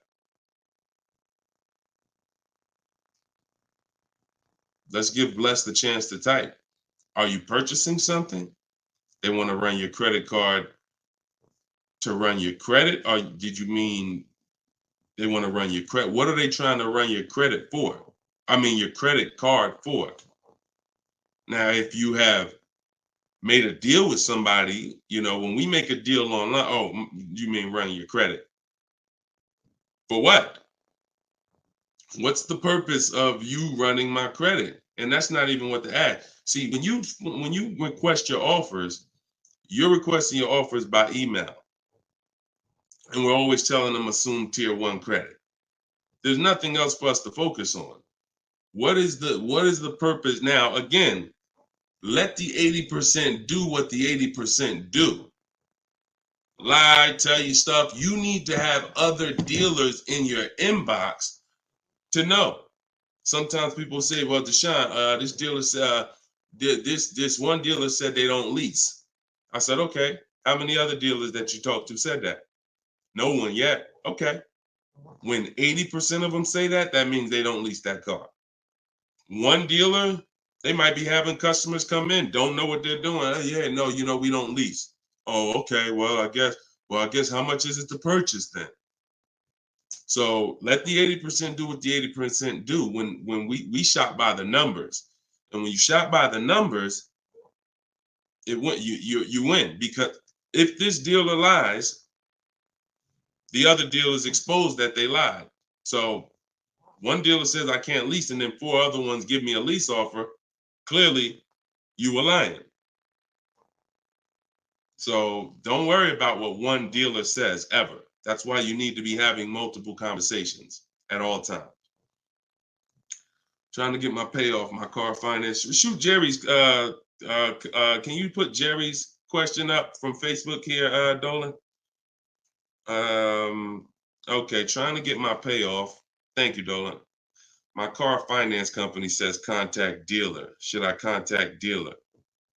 What the heck kind of broke leg, half-wit finance company you with if they telling you call a dealer for your payoff? What's the name of the company?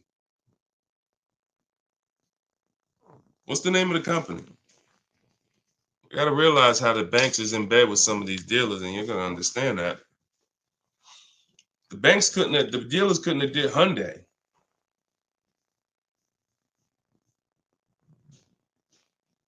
Why would they tell you contact the dealer for your payoff? Scumbag. I would call and speak to somebody else. The dealer has nothing to do with the car. If you don't pay that Hyundai, you don't pay your payment for 3 months, is the dealer coming to get the car, or is Hyundai coming to get the car? No, dealer forget about the dealer. The dealer is just a franchise. They're there to sell you the car and put the deal together. Once you drive off, it's between you and the bank. It's between you and the leasing company. So why would the bank be telling you to go to the dealer? It's kind of like they're sending you, all right, so if you're calling for your payoff and the dealer says, oh, well, I'm going to charge you this much and this much and this much, because people will try to get their payoff, or people tried to buy their leases out, which is a terrible idea in most cases, but people were doing it and dealers were charging them a lot of money on top of their payoff, charging them fees on top of the payoff to buy their own lease. So I would call Hyundai and I'd ask for somebody else. I literally try to escalate that. Can I speak to a manager? Can I speak to somebody? Why are you telling me to call the dealer when the dealer is not who? The dealer has nothing to do with the car anymore at all. From the day you bought it, it's between you and the bank. You're the one that I owe. Why can't you tell me my payoff? And I would speak to somebody until I can get somebody on the phone who could give me an intelligent answer. That's ridiculous. That's ridiculous. TikTok quiet today. Y'all quiet on TikTok, boy. What's going on? Are y'all gonna send questions in? Let's keep them coming from Instagram then. TikTok, y'all usually be the ones sending the most questions. Let's go. What's up, Ron? What's up, James? Let's go. Type in your questions if you want. Let's go. We'll be here for about an hour. Deshone got the ebook.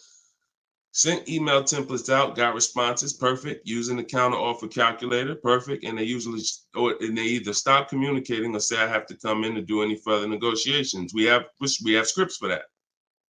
We have scripts for that. No, none of the other dealers I speak to have said that. Just go to the script. Every single thing is a script because I know what they're going to say. I had to use those same templates. So always keep the conversation. When you make the last counter offer, it's always a question. That counter offer is a question. So now when they come back and say anything, you look for the script that replies to that and keep the conversation moving forward. You know, once you send the counter offers, now you're just getting to the point where you're trying to see who's the best one. That's it. The counter offer calculator makes counters based on the best offer.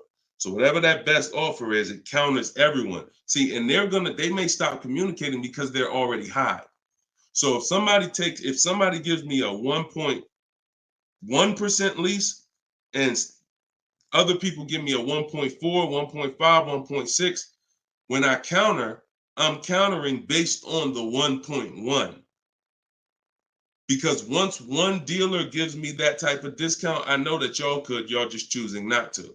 That's why if they say, how'd you come up with that number? The script is always, it's a little bit lower than my best offer I have already. So they know you can act like this is the bottom price that you have, but we already have the best offer here. That's why we always put in the offers, and the counter offer calculator creates the counter offer based on the best offer. I don't care if none of y'all reply anymore because y'all already showed me y'all are overpriced. So I'm gonna let you know that based on my counter offer, I know this deal could be done. And if the lowest offer, which may happen, says, look, I don't have no more room, I gave you the best, then I snatch that offer. As long as you got 5, then that's really the bottom. And that's the purpose of the counter offer, is to make sure before you close the deal, you have made a counter to make sure you know where the bottom is. But don't let them respond. Forget it. They probably, oh, he made this low offer. You know you could do that deal, but that's all right. I'll get the car from your competition. All good. All good. All right, next question, Dolan. All right. All right. That might not have any other questions. I have an isolated event. Car was totaled. Check getting cut this week. Can I pay to speak with you 30 to 60 minutes for the single purchase? No offense. I've been helping groups. You gotta understand, y'all. Look, I have been helping groups buy cars. Look, let me show y'all something, okay? And I'm saying this so y'all understand, right? Since 2021, this is my private group right here. All right. This is my private group. We have 1,400 people in the group. Now, not everybody who joins us in Maps Academy joins the group, because some people just don't come to Facebook. They'll come on my Zoom coaching calls. But this is how I help people one-on-one. Not even one-on-one. This is how, when you see, can everybody see this? I just want to make sure everybody can see this. This is how I work with people. If you're getting my book, you got my book, you got my strategies. This is what we've been doing. Look at the dates. Look at the dates on these cards. All recent. So I don't work with it. It makes no sense for me to work with somebody one-on-one. I don't have to. The people who have been in my group since 2021, we get to the deals, because there's no situation that you're in that's a special situation. I guarantee you that. It doesn't matter. I've had thousands of scenarios. Nothing that you have is special where it requires this special process. Your car got totaled, you need a car, you're gonna follow the 7 steps. That's not going to change. If you don't have a car, you can skip the equity assessment. The rest of the 7 steps apply. It doesn't matter. You think you need a special plan. No, you need a plan. And that's the plan that I have in my book or in my group or what I'm answering here. So you can feel free to ask your question, but your situation, this is very common. There's probably 1 million people around the country in your situation right now. Car was totaled, need a car. Common, very common. I know it's like overwhelming for you, not for me though. Super common. Okay, yeah, check your spam, Jerry. Check your spam or your junk folder. All right, Troop Tip. You see that question from Troop Tep on TikTok, Dolan? Unless you got something before that. All right, another one from Instagram. I'm looking to get an electric vehicle, and I'm not one to keep cars. I'm interested in getting a lease, but don't really know how the process works. You must get bids. You must get multiple offers, or you're going to overpay. Electric cars, doesn't matter. Same process. Big, exotic cars. When you look at, Sean's getting an electric truck. He probably got it already. But he sent me this message, and he was looking at a $73,000 F-150 Lightning. He ended up getting $20,000 off the truck. Now he's buying it. He's not leasing it. So, Taupe had an electric BMW lease. She got a BMW i4 e-drive, $54,000. She got her bids. She ended up saving $8,500 total with the rebates and the discount. She's paying on a vehicle. So these deals that you're seeing, these are real deals. These are below market deals. These are not going to be had going into dealers and negotiating because one, you're never going to get that deal from an 80% dealer. It's not going to happen. An 80% dealer will never discount the car enough for you to get the best price. So you don't know. Unfortunately, there's no sign that's on, hey, we're an 80% dealer. Don't come here. There's no sign. The only way that you know is by getting multiple offers. Now, you could do it manually. You can call around, talk to some sales managers, and try to get at least 5 offers. We do it online. We do it with scripts and templates, and that's what's in my book. So if you just jumped on, my new book is called Cars from Home, 7 Steps to Saving Time, Money, and Avoiding Dealerships. It has all my templates in there, all my scripts. It's normally $97. But while we're on, for the next 30 minutes, you can get it for $24 if you get to my link in my bio before the 30-minute countdown is up. Once the 30 minutes is up, it does go back up to $97, which is still a great price because everything in that book is going to save you thousands and thousands of dollars. That'll be the most valuable book, but that's only if you want to use my scripts, my resources, and have me do the talking, which is you typing. But if you're going to do the talking, then I would call around and I get at least 5 offers, or you're going to overpay. No doubt about it. At least 5 offers. Okay. You can't calculate a lease manually. You can't try to calculate a lease and think. And even if you can calculate a lease manually, you still don't know what rebates are, what incentives there are. Sean didn't know there was $15,000 in rebates. How did he find out? Multiple offers. The best offer ends up revealing, wow, it's $15,000 in rebates on this truck. He wouldn't have knew that just walking in and trying to see, all right, what's the best deal I could get? 80% deal is never going to tell him it's $15,000 in rebates. So multiple offers is a must. Okay. Go ahead, Dolan. Great question. I'm new to your platform. I joined late. What do you recommend I do? I'm not sure I understand the question. What do I recommend you do about what?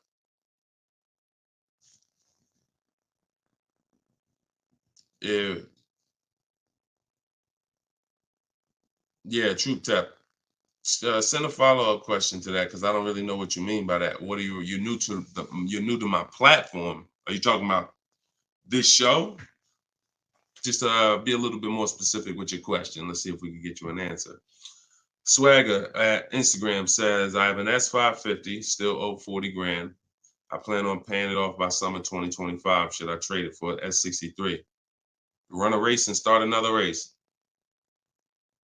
The whole nother race. So you buy a whole car, spend years to pay it off, throw tens of thousands of dollars at it, pay it off, and then go trade it again and do the same thing over and over again.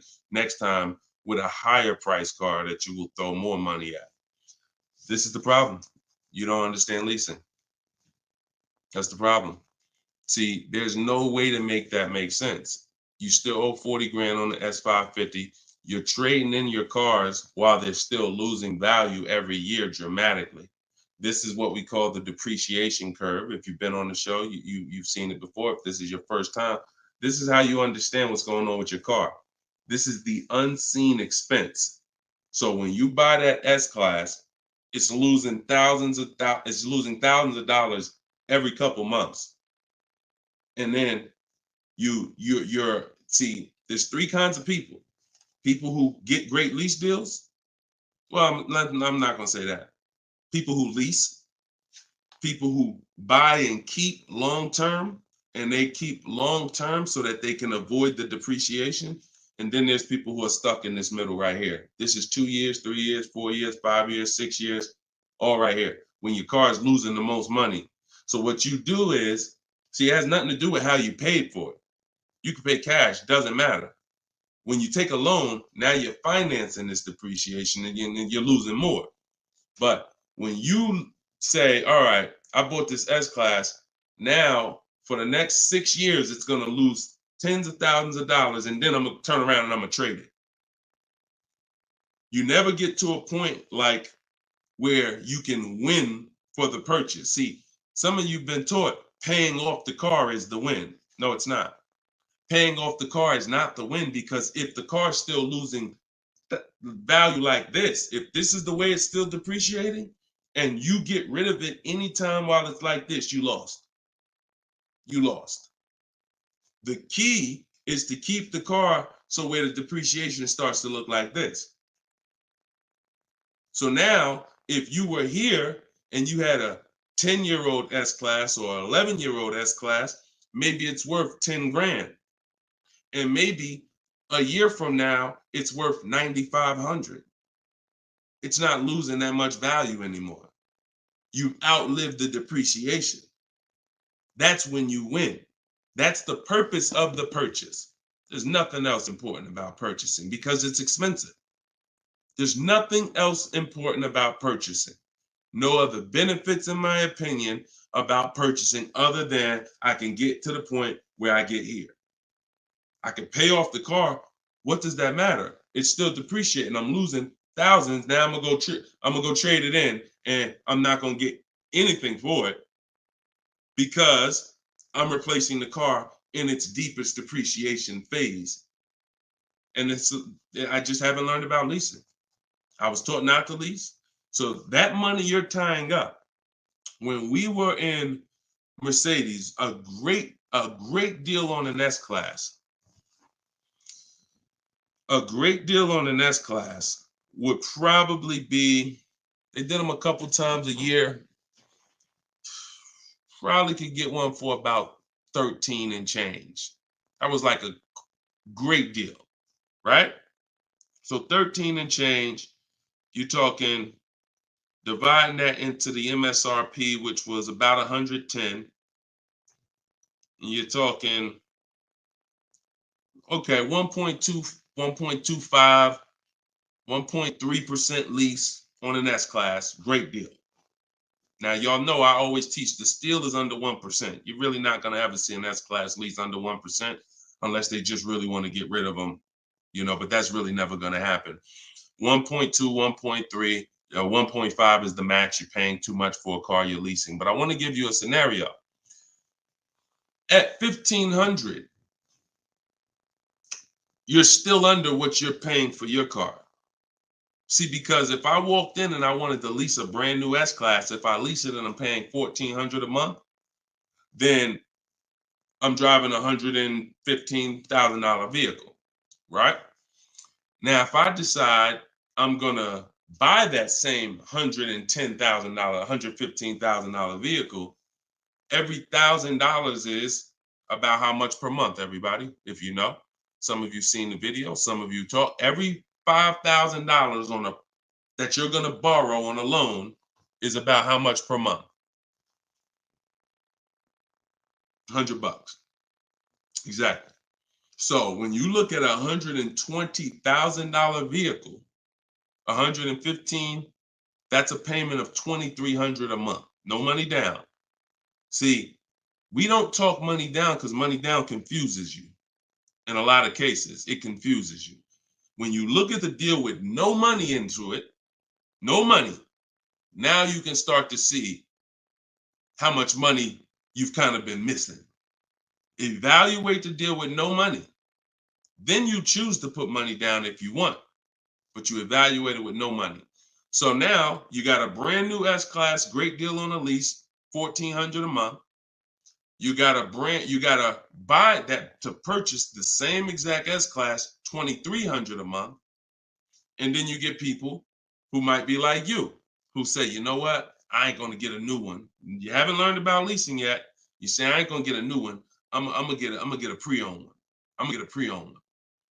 And you look to get, instead of paying $115 for a brand new one, you look to get it for somewhere probably around $70. You look to get it for somewhere around $70. Every $5,000 is $100 a month. What's $70,000 cost on a payment, y'all? Every 5,000. So you're talking 50 grand, another 20, that's 400, that's 1,400 a month. That's 1,400 a month. So put these numbers together. Great deal on a brand new S-Class. 1,400 a month, leasing it. Great deal on a brand new S-Class, buying it. 2,400 a month, no money going into these deals. Great deal on a used S-Class, 70 grand, 1,400 a month for 5 years. Now, here's where we jack it up. Oh, well, I'll just put some money down. I'll put like 15 grand down. I'm going to take a 6-year loan, God forbid, 7-year loan, stretch the payment out, try to get that payment around $1,000 a month. You don't realize you can't change the numbers by putting more money into it. That doesn't change the actual overall. If 15 grand comes out of your pocket up front, that doesn't change the fact that of the numbers. That's why I break down the scenarios with no money down going into them. So what I would say, if you need to decide if you're going to keep the S-Classes long term, then you should be buying them. If you're going to keep them 8+ years, then you should be buying them. But if you're not keeping these cars 8 years, then you should be shopping for great lease deals because you're just throwing thousands and thousands of dollars away. Same price you paid, same money that years to drive that used S-Class, you could have been driving and leasing a brand new one. And I know what comes with a used S-Class, brother. I know it. Been with Mercedes. I was with Mercedes 5 years. I know the maintenance. I know the brake replacements. I know the service Bs. I know how much it costs to have an S-Class pre-owned, no warranty, and everything that happens is on you. So we're not even taking into account the maintenance and the repairs that you have to put into that S-Class that you wouldn't need to put into a brand new one that you lease if you just stop listening to people who told you that you shouldn't lease cars. No doubt about it. So that's the best advice I could give you, brother. All right, go ahead, Dolan. Shoot the next one up. Use your pointers to get a new 24 GV80 Genesis. Salute. Enjoy it, Austin. Great deal. That's what I did. I worked the deal, no money down, got them the low, then hit them with the down payment, plus went and pre-approved. There you go. There you go. See, you're able to understand when you're shopping with no money down, no money going into the deal. Don't show me what anything looks like putting money into the deal. We determine if we want to put money into the deal later. Shop, get the best price on the car. Find the dealer who's going to get the best price on the car. Then we'll work out the finances. Then we'll work out the details. Most people go right to the, all right, what's the monthly payment? All right, what should it, how much should a brand new GV80 be? Depends on who you buy it from. Depends on what they sell it to you for. First things first, we got to find a dealer that's going to sell us the car for the lowest price. Good job, Austin. Congratulations, man. GV80 is a nice vehicle. Enjoy it. How much should CPO normally charge? How much should certified pre-owned normally be charged for Genesis G70? You haven't seen enough of them. So if I'm looking at a used, so example, I got a 2020 Infinity truck that I got year and a half ago. If I went in wondering how much it should cost without knowing, then the market's going to tell me. Now our goal is to get below market deals. So whenever we're getting below market deals, we are always we need to know what the market is first. You can't get below market deals if you don't know what the market is. So when we're getting offers on new cars, it's easy because we can see what the market is with all the offers we get. We get 5 offers, we get 7 offers, we can see what the market is. And we can see the low side of the market, we can see the high side. You got to do the same thing with used cars. And you go on every marketplace, we use 8 of them. We use cars.com, Driveway, Carvana, CarMax. Some people say, oh, CarMax is, if they're, listen, I don't care if CarMax is overpriced 90% of the time. The 10% of the time that they're not, they're going to be in the runnings. You know, it's like Best Buy. I know Best Buy is going to be overpriced for electronics 90% of the time. But when I needed to get an iPad for my wife, Best Buy had the best price. So if these people need to be in the runnings or you're going to overlook some savings. So yeah, we'll look at, CarMax, Driveway, Carvana, Carfax.com, Cars.com, Auto Trader, Car Gurus, eBay Motors. So we're looking everywhere there used cars. And then we're going to look and we're going to sort by lowest price to highest price to see where the low side of the market is. Then we do our narrowing down. I need to know what the low side of the market is. If it's 24, if it's 4, when I was shopping for my truck, the low side of the market was 30 to 31 to 32. That was the low side of the market. So when I saw it and I narrowed it down based on Carfax. This is how we narrow it down. This is my system. All in my book, all of what I teach, all of my live shows, this is our system. Narrow it down by title history, then service records, then accident history. Then we need to check the original MSRP. Can't get a good deal on a used car without knowing the original MSRP. How you gonna do that? Who's bought a used car in their life? Type the letter U. If you bought a used car in your life, type the letter U in the comments. Anybody who's bought a used car, type the letter U.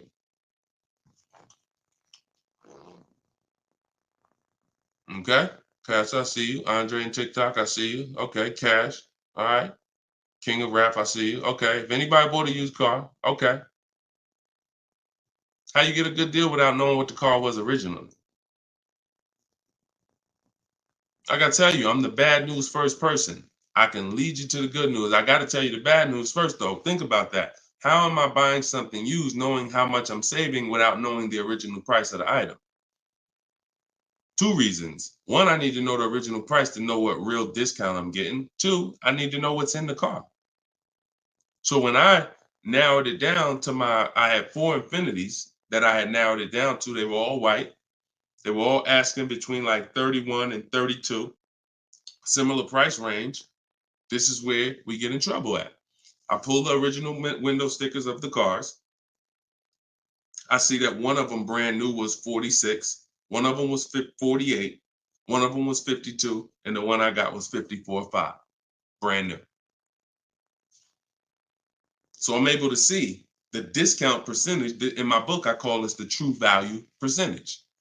This is all that matters when it comes to price. And once you do the check and make sure it's a good car, title history, service records, accident history. Okay, now it's time to get to the money. I need to know what the car was originally. I know 54,000. This one I paid 31.8 for. I got a 42% discount. Now, if I would have took the one that was $1,000 less on the asking price, because I didn't know how to do this. Now I didn't know that one was only 48,000 brand new. So it's a smaller discount. It's probably only saving me 30-something%. The one I got was 42%. Forget what the dealer's asking. The dealer was asking $1,000 more than the other ones I was looking at. But once I saw what the original price of the car was, I knew that that was the best value because you got the most expensive car brand new. Why would I take a car that has less equipment because they're charging $1,000 less for it? But it has 7,000 less equipment in it, 7,000 less features in it. It's the little things, y'all. It's not the big thing. It's the little things that you're missing. And this is what we do. This is why I'm here. And for those who are willing to listen, we teach you how to do it the right way. These things you haven't been taught to do. And once you hear it, you're like, dang, that makes sense, right? How the heck? Why wouldn't I want to know what the new price was? Don't even know what equipment's in the car. I knew the day I got the car, it was an edition 30. I saw the original window sticker, remote start, all these features, backup cameras all around, black mirrors. I saw all of that because I got the original window sticker. These are the things you must do. And the last thing we do is we verify there's no bogus fees before we go to the dealer. Because some people be in the lowest prices online, but they have no intention to sell the car for that price. They want you, they're depending on you to come in because they know other people will, untrained, no strategy, walk right in. Hey, I saw the price online. Okay, yeah, sit down, sir. Let me do these numbers for you. Price goes up by $5,000. No intention. So you wasted your time. I'm listen, God bless you. Oh, Deshone, I'll just walk away. I'd rather not walk away. I'd rather you not have to walk away. And when you truly learn the science and the right strategies of shopping online, like I'm teaching you, you won't be walking away because all you lose when you walk away. Still need a car, don't you? Somebody else just gonna buy that car. It's not like you like, oh, I'm gonna put a sign out. Nobody buy this car. They wasted my time. That car gonna sell. So it's best to learn, how can I make sure I never put a dealer in a position to waste my time?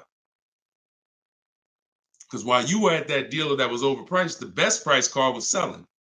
Because the best price cars don't wait online. They 24, 48 hours, they're gone. So while you wasting your time with the fake dealers, the best ones are the car's gone. That was really the good deal. Okay, so you do all of this from home before you go. By the time you go to a dealer to see a used car, you should already know if that car drives the way I want it to drive, the deal is done. This is the best price online. And when I get there, I usually ask for $500 to maybe $1,000 off when I get there. Never over the phone. You have no leverage. Why would I call a dealer that I know, I've done my research, you got the best price car in the market, and call them and say, hey, could you take off another $1,000? No, there's no leverage there. You make sure there's no bogus fees. Then we go. We're there. We test drive. I like the car. Could you do another 500, 1,000? If they say no, you know they're honest. Hey, I don't have a room. Oh, hey, I just put the car online 2 days ago. Like, I haven't even given it a chance yet. I understand. I'll take it. See, you got to know when a deal is in front of you. And that's the problem. You don't have enough information to know when a deal is in front of you. So you're going to hesitate and you're going to walk away from a deal because you think, oh, nah, dude don't want a deal, man.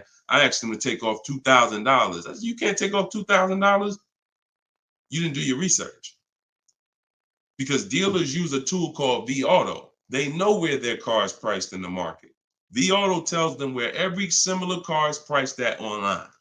So if they're the top 3 prices online, they run their business a different way. They want to sell cars fast.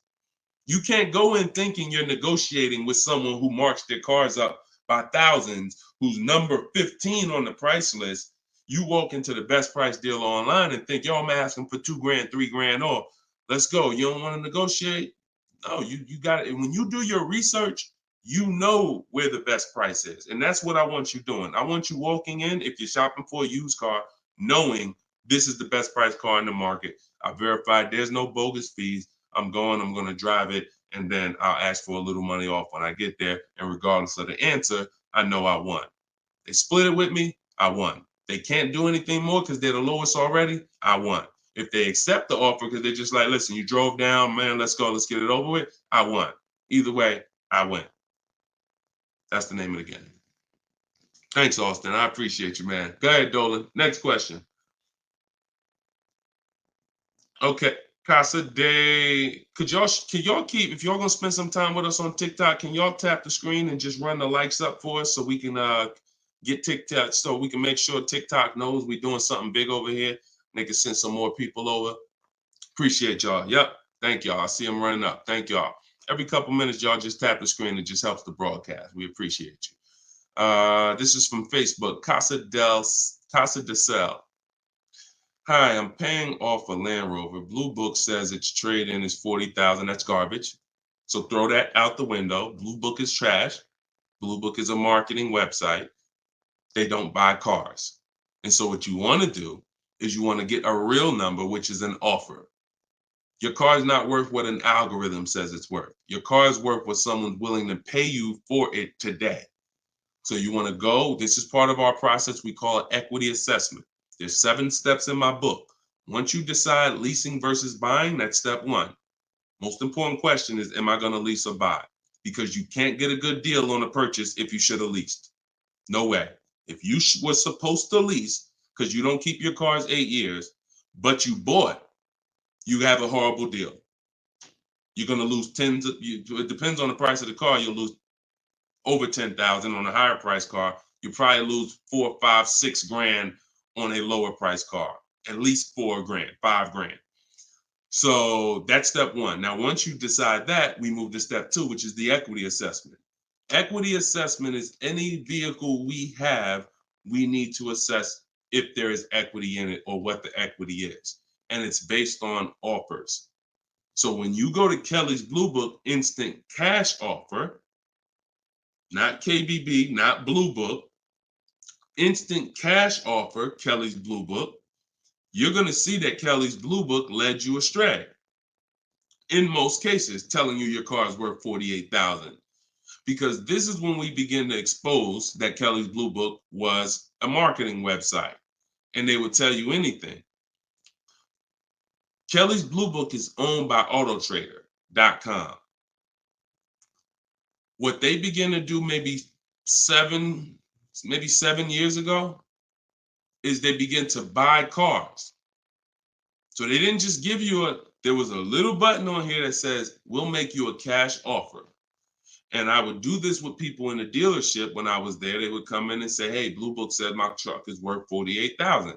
I said, oh, really? Well, and I explained to them that Kelly's Blue Book is an algorithm site, but they do have this feature where you can click a button and you go through a nice 5-minute appraisal and they'll make you an offer themselves.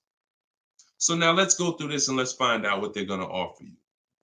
And you go through the 5-minute appraisal and they make you a cash offer, and it's usually $2,000 to $3,000 less than what they told you your car was worth.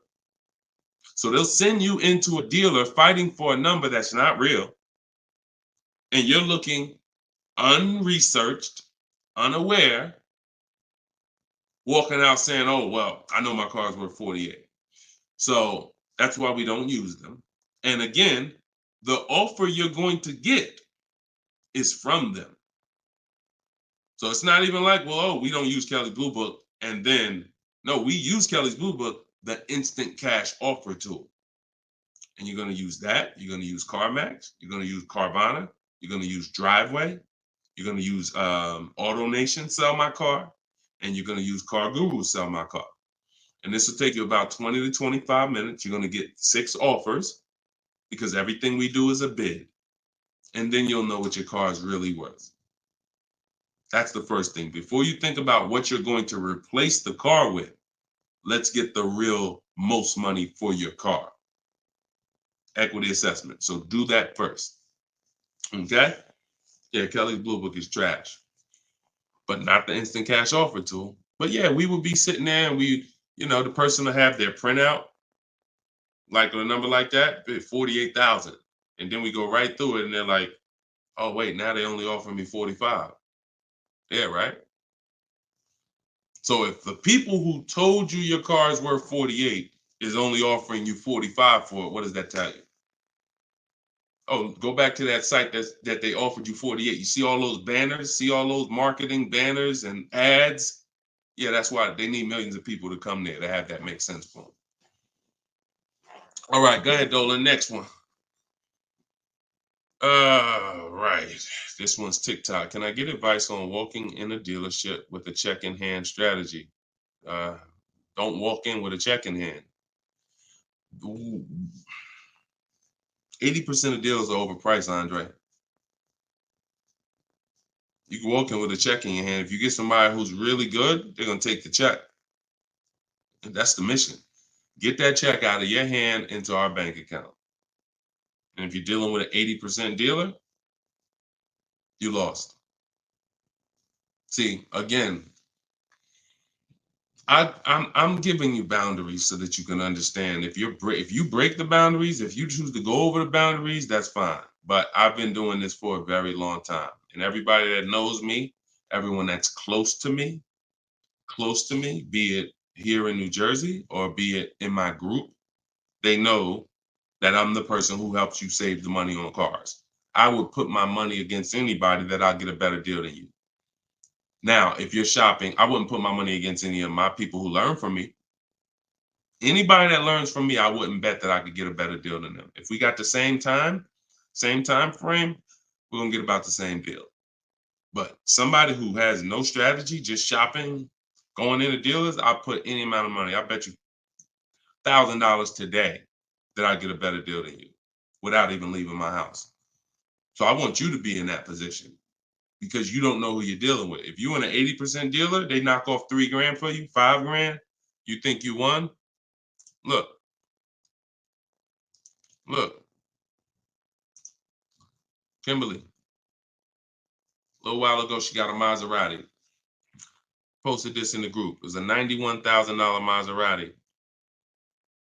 She ended up leasing it for $944, but I want to show you the money breakdown. Before she accepted that offer, she had an offer of 20 grand off right here. So she had an offer on an 86. So pay attention to this. $86,000 vehicle, they were taking 20 grand off for her. 20,700 to be exact. She ended up going and getting a $91,000 vehicle for $944 a month. So even a better deal. So she ended up saving more than 20 grand, more than 21 grand. Why is this so important? Because if she would have went in and got excited, she'd have walked into a dealer, walked in, and somebody would have said, all right, listen, I know you're serious. Today only, I'll knock 10 grand off for you. 10 grand. She probably never heard that in her life. $10,000 you're going to take off the price of the car. Yeah, I knocked 10 grand off. All right. Somebody who's not educated, someone who's not researched, rather, someone with no strategy. Let's go. Let's sign that. And telling our friends, you know, they took 10,000 off from me. Until we get 5 to 7 offers, we don't know what the best number is. She wouldn't have saved over 21,000 on her brand new Maserati. So when we talk about this money is not hundreds. This money is thousands. Some of you, if you're buying luxury cars, tens of thousands, 5-figure deals that you are going to just leave on the table. Going in, that's some 1990 joint. Oh, walk in, check your hand. Yo, I got a check. Who wants to sell me a car? 1990. You're doing the same things that someone in 1990 did. Let that sink in. So what do? You stay home, you get offers from home. Now, all of you who are like, Deshone, I want to do it your way. I don't want to have to figure this out. Give me the roadmap. That's my new digital book, Cars from Home, 7 Steps to Saving Time, Money, and Avoiding Dealerships. All my scripts are in there. My strategies for leases, my strategies for purchases, my strategies for used cars, the bank bidding war, where we make banks and credit unions bid for our loan. We guarantee all the money that we want to guarantee that there was not a dime that we could have saved when we make our car deal. And the only way that's going to happen is through bids. When I sell my car, not trade it, I get bids. When I buy my car, I get bids. When I get my loan, I get bids. You walk in with that check, man, that check won't be in your hand very long. So everybody can get the book for 75% off. It's normally $97. But in my TikTok bio, click the link in my TikTok bio. You won't leave the broadcast. So you could actually come and catch the last couple minutes of the broadcast. But go there as long as you get there before the timer. It's 30 minutes. Once the timer hits 0, it's back up to $97. And if you're on Facebook or if you're on YouTube, we got a link in the comments section for you. If you're watching us on a television, then you can use your camera and you can scan the QR code and it'll take you there. Get your book for 75% off, and you'll have these strategies for the rest of your life. And I also update that book. Some people say, man, is the book available in print? It's too many things that change. I change scripts. I change templates I use, websites change, Vroom went out of business. I need a digital book. I can update the master file so that way you open this book a year from now and it's updated. So you'll see some of you got it 2 months ago and you open it today and you're like, wait, I see something a little different. Yeah, because I update the book regularly. So yeah, get your copy before. And even if it goes back up to $97 and you miss the welcome offer, what are you going to save? What do you really think? How much money do you think you're going to save using my stuff? That's what you should be holding me accountable to. I'm going to get Deshone's book, and I want to save the same amount of money Deshone would have saved on this deal. And when you see these people, Bonita, when you see Kimberly, when you see Sean, when you see Eddie, all these people I share throughout the shows, they're getting the same deals that I would have gotten. But they were just like you. They weren't in the car business 14 years. Freena, she just got this Jeep a little while ago. Look, 2024 Jeep Grand Cherokee. Look, $65,000 MSRP, $579 a month, 0.88% lease deal.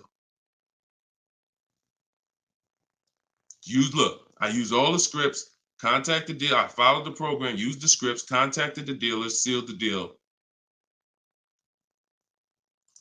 We're in a different world. So you either gonna come over to our world or you're gonna stay in your world. And your world is painful and expensive. Painful and expensive. Spending hours in dealerships, multiple visits, going back twice, 3 times. Painful. Every car deal I make is from right here where you see me at. I'm right here. Go ahead, Dolan, shoot the next one up. Austin, I see you. God bless you and everyone online. I have to get back to work. Thanks for checking in, man. Always enjoy the new car too. Because my payment is due in 15 days. Enjoy, man. God bless you. Swagger from Instagram says, is it smart to buy the vehicle after leasing it for 3 years? No, it's a horrible idea. You've already had the vehicle for 3 years. You're buying a used car now. So leasing and purchasing is an entirely different philosophy. When we lease, we're getting great lease deals. We're driving vehicles for pennies on the dollar compared to people who purchase them. All those lease deals. You saw Freena, that same $65,000 vehicle is $1,100 a month.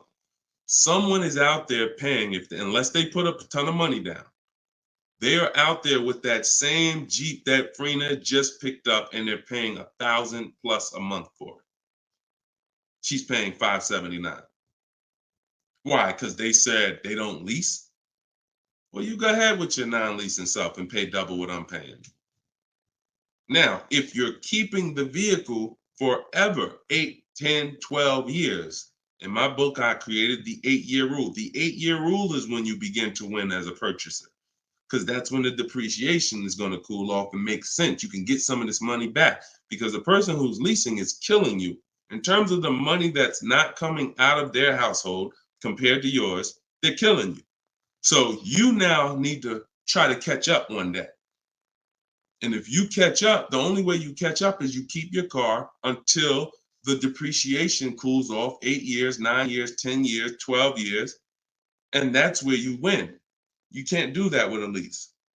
But keeping your car 6 years or 7 years is not anywhere near enough time for you to catch up to a person who leased and got these great lease deals. Because you're paying for the whole car. New car, used car, doesn't matter. A new car, you're paying thousands more than a person who leases. A used car, over 8 years, you're paying about the same money as a person who leases for a used car. So by the time you go and replace that car, if you kept it 8 years, your car's already 11, 12 years old, 13 years old. Person been leasing, been driving brand new cars. So there's no comparison. It's great lease deals are here. Long-term purchases are here. And everyone stuck in the middle is just losing thousands and thousands of dollars. I'm sorry to tell you, but if I don't tell you, no one's going to tell you. You buying cars trading them in 4, 5, 6, 7 years, when they're still depreciating heavily, you're losing compared to people who purchase and keep long term and people who get great lease deals. You're losing thousands. If you buy your lease, now you're switching and saying, okay, what about why do I want to buy a used car now? Because that's all buying a lease is. Let's take let's take the aspect out of it that complicates it. When you are buying your lease, you're buying a used car. That is it. Except you don't have to go search for it. It's right there in your driveway already, and that's the only difference.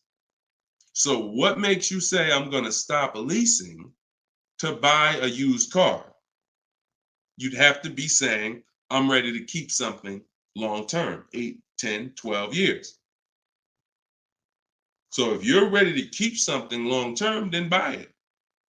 Because you're going to need to be committed to keeping it long term because you've already been driving it for 3 years.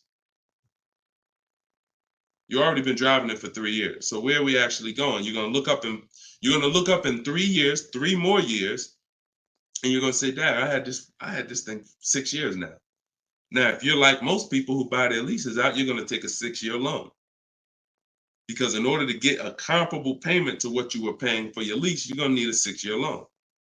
So now you're going to look up that, just so you know, 6-year loan plus the 3 years you leased it, that's 9 years. Same car. Same car. So you're paying on the same car for 9 years. And then you look up in 3 more years and you're like, man, you know what? I'm ready to get out of this. Still got 3 years of payments left. Only scenario where you can pay on a car for 6 years, turn around and still have 3 years of payments left is when you bought your lease. Makes 0 sense. Makes no sense. Unless you're keeping forever. That's a different story. You want to keep it till the wheels fall off, then buy the lease. It's the only way it's going to make sense because you're paying so long on a car, the same car, you better be keeping it long enough to have it make sense. And that's not 5 more years. Your loan ain't even paid off in 5 more years. Buying your lease is a horrible idea for most people. Horrible, horrible, horrible idea. And it's just because what you don't want to shop. You don't want to shop. You don't want to get in the market. You old strategies, you're scared. New way, sitting at home, get bids, let the deals come to you. Because that's what I see. I saw tons of people buy their leases for the last 3 years because they were just scared to shop. Oh, it's not now here. I don't want to. We've been making deals since the pandemic. Deals been out here for people who shop and know how to get deals. So unless you're changing your whole philosophy, I'm stressing to you how bad buying your lease is. All right. This one's Instagram. If I'm searching for a car, but I want a specific trim, should I search the entire market for only that car and the trim level I'm looking for? If I want a specific trim, that's the reason why I use the 25 to 5. 25 to 5 strategy in my book is what we do for new cars and leases. Because when you walk into 2 dealers, it's another reason about not shopping this limited way anymore. If you're shopping from 2 dealers, all you have is what they have. If 2 dealers don't have the trim, you ain't got nothing. When we reach out, we're connecting with 25 dealers online. So if that car is out there, I'm giving 25 dealers. I'm shopping out of 25 dealers inventory. So if no one has it out of 25 or only 1 or 2 have it, now I know that car is just super rare. Or maybe it's about to sell out. Maybe it's like that happens sometimes where like the 2024s are all gone, but the 2025 haven't come in yet. There's only a few 2024s left. But yeah, I mean, we shop wide. We shop wide. Several people who are learning from me and you're getting deals, they drove. A lot of those people that I showed you throughout the show, they drove 45 minutes, an hour, hour and a half to get to the vehicle when they're picking it up. Look at Sean. Sean specifically, and this is how important, I'm going to let someone else tell you why shopping this way is the best. Because he said, look, he saved, I said you're saving over 20 grand with the discount and the rebate. But the only way to know is this is the best deal is to compare to the other offers. Because again, I don't know if you could look, I saw the Maybach back in 2015, it had a $20,000 rebate on it. So I don't know if the rebates is 15. What if they got a $20,000 rebate on that? Now that was a $240,000, $260,000 vehicle, but still, you just never know. So I said, if you're going to compare that, you're going to compare offers. He said, yes, I got about 15 quotes. He said, I couldn't find anything under MSRP.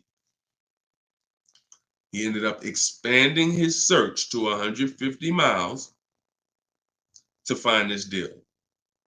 So he's driving probably 100 miles somewhere. I doubt it's all the way 150 miles, but maybe he's driving 100, 120 miles. But look what he's saving, 20 grand. So we don't do local because you only buy your car once every couple years. So you buy your car from who makes you the best offer. You service your car from where it's the most convenient. Yeah, we drive to get our deals because most of the time the dealers that are near you, they feel like they own you anyway. So when they see the zip code, they think, oh no, we don't have to make, this person's local. This person's 20 miles away. No, we're not gonna do nothing crazy. But when those people who are 100 miles away from us see us pop up on their computer, and they're like, oh wait, we could take a deal from our competition. All right, let's do this. Sometimes they'll beat the deal that your own local dealer won't get. Your local dealers are charging you the most money. Local dealers are hands down most of the time charging you the most money. Everybody close to you, because they just like you close. You ain't gonna shop. The statistics show you shop 2 dealers before you make a deal. That's what the statistics show. Look, right here. I'm gonna show you something. When I tell you, look, no offense, I wouldn't be trying to help you if I could, but I gotta keep it real to you. This is all stuff we know about you. Look, how many dealers does the average person visit before buying? 39% future car buyers plan to visit at least 3. They won't, because the actual statistics show 4.2 websites a person visits, and then it's 2. It's actually 2. Hold on. Let's see where it's at. Only 1 in 3 potential. The answer's 2. I ain't gotta tell y'all. People say, oh, I plan to visit 4 dealers. You ain't visiting no 4 dealers. You're gonna get tired. Time you get to the 3rd one, you're gonna be like, okay, this is getting old fast. I mean, we could get it over with. 2 is the answer. So if the industry knows that you visit 2 dealers before you make a deal, why would I give you a great price? So when you're using what I'm telling you to use, and you're sitting at home and you're talking to 25 dealers, you have 25 dealers in your inbox. When you're sitting at home and you're looking at all the used car market in a 150-mile radius of you, oh, now you're not the normal shopper. The normal shopper is going to get the normal deal, market value or over market value.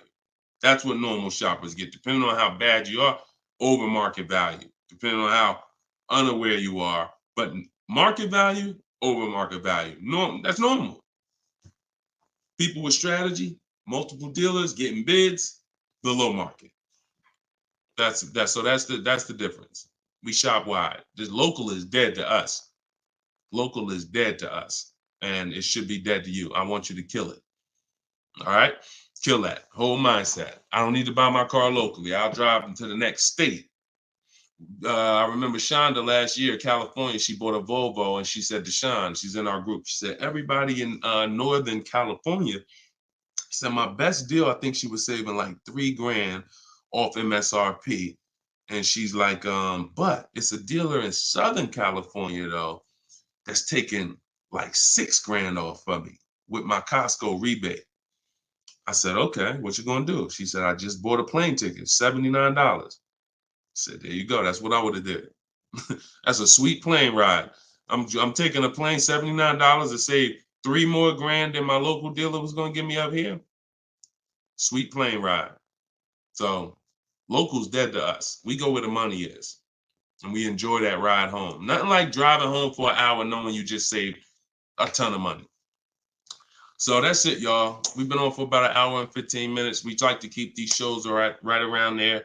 In my bio, I do have the link to when I'm going to be live next. So I'll make sure that, as long as we keep doing these live shows, again, it's going to be up to you guys. If you guys continue to show up, if you guys continue to tell your friends, then we'll keep doing the shows.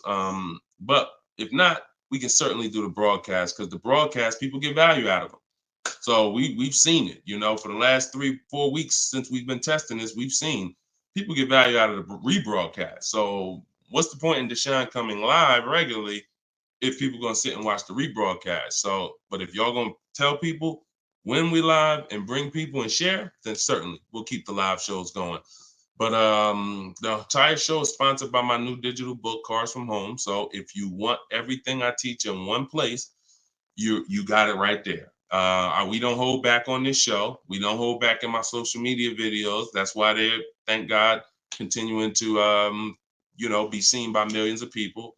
But that's for different types of people too. So whenever you're navigating all my social media videos and you're trying to piece it together, some stuff is in there for high mileage drivers. Some stuff is in there for used cars. Some stuff's in there for leasing. Some stuff's in there for negotiation. Some stuff's in there for how to format your deal. So you're trying to piece all this stuff together. If you say, Deshone, I want this all in one spot, step by step, that's my new digital book, Cars from Home. 7 steps to saving time, money, and avoiding dealerships. And you can get it for 75% off in my TikTok bio, in my Instagram bio, or in the comment section on Facebook and YouTube. Also in my bio is a link, and we'll put one in there in the comment section as well, is a link to my masterclass that I did. It's called Everything You're Doing Wrong, Buying, Selling, and Leasing Cars. So that's an on-demand class. You'll need about an hour. We go very deep on leasing versus buying there with scenarios. And I go over 23 mistakes that most of you are making. And, if you're going to really save money on your next car and every car, you're going to need to stop making those mistakes. So that is in my TikTok bio and my Instagram bio as well. And you can certainly just get in where you fit in. I make the information available. Get it how you want it. Just get it. All right. I'll see y'all on the next show. God bless you.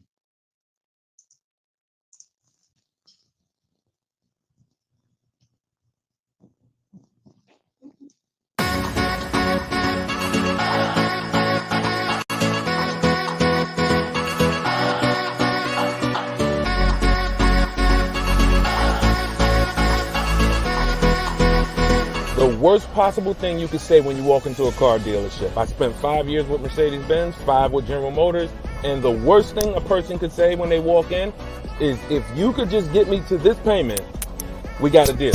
So your loan's probably still like 19, which means you got to pay to get out. You're upside down. It's called negative equity.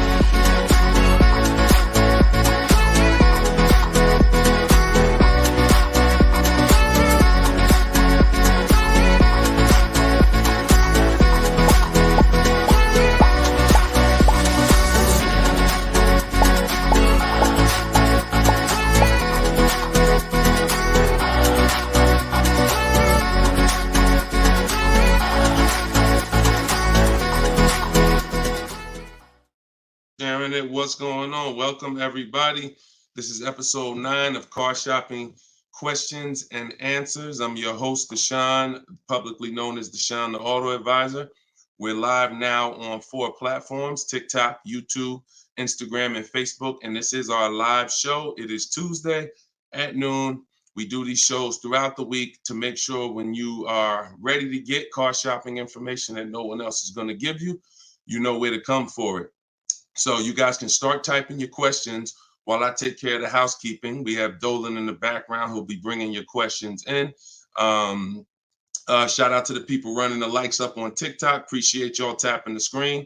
I'm the author of the new digital book, Cars from Home, 7 Steps to Saving Time, Money, and Avoiding Dealerships. And I feel it's only right to start this show with 2 reports I got, which were great. I had somebody write us and talk about the deal they got on this 2024 Mazda CX-90. MSRP was $44,820. They got a $6,500 discount from home. Shout out to you, Tiffany.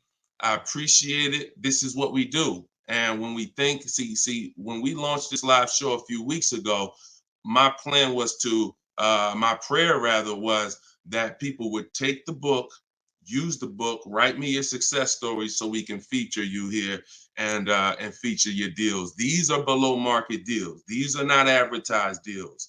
And she got this by handling the process from home, getting multiple offers like we teach. We also had Barrett write his review on Goodreads. So we were 4.94, almost 5 stars. Book is outstanding, a must-have for anyone seeking to buy, lease, or even sell a car. It's presented in a very professional, easy-to-follow, step-by-step manner that covers every situation from buying, leasing, cash, credit, good, bad. Although I purchased and leased several cars in my lifetime, I learned new tactics to obtain the best value for my money, and it even has a wish list, yes, to help you separate your wants from your needs. Come on, Barrett. Appreciate you so much. Everybody who wants to get your copy of Cars from Home, it's normally $97, but for the next 30 minutes, you can go to my TikTok bio or my Instagram bio, or we have a comment pinned for you guys on Facebook and YouTube, and you can get your book for 75% off. So you won't pay the normal $97. You'll pay $24. But once that timer hits 0, your price is $97, which is still a great price. So now that the housekeeping is done, we can start with the questions. And if you got the first one, Dolan, feel free to bring it in while I put the banner up for those who want to get their book. Okay, is it better to shop online or in person? Well, you have no leverage in person. In person, you're competing with a person who negotiates every day, 2-3 times a day throughout the week. You're no match. I don't care how good you think you are. The best trained professional is just going to be better than you. And that's because they do this every day. Now, the second reason it makes no sense for you is because from a leverage position, you can't put them against their competition. You don't know where the real bottom is.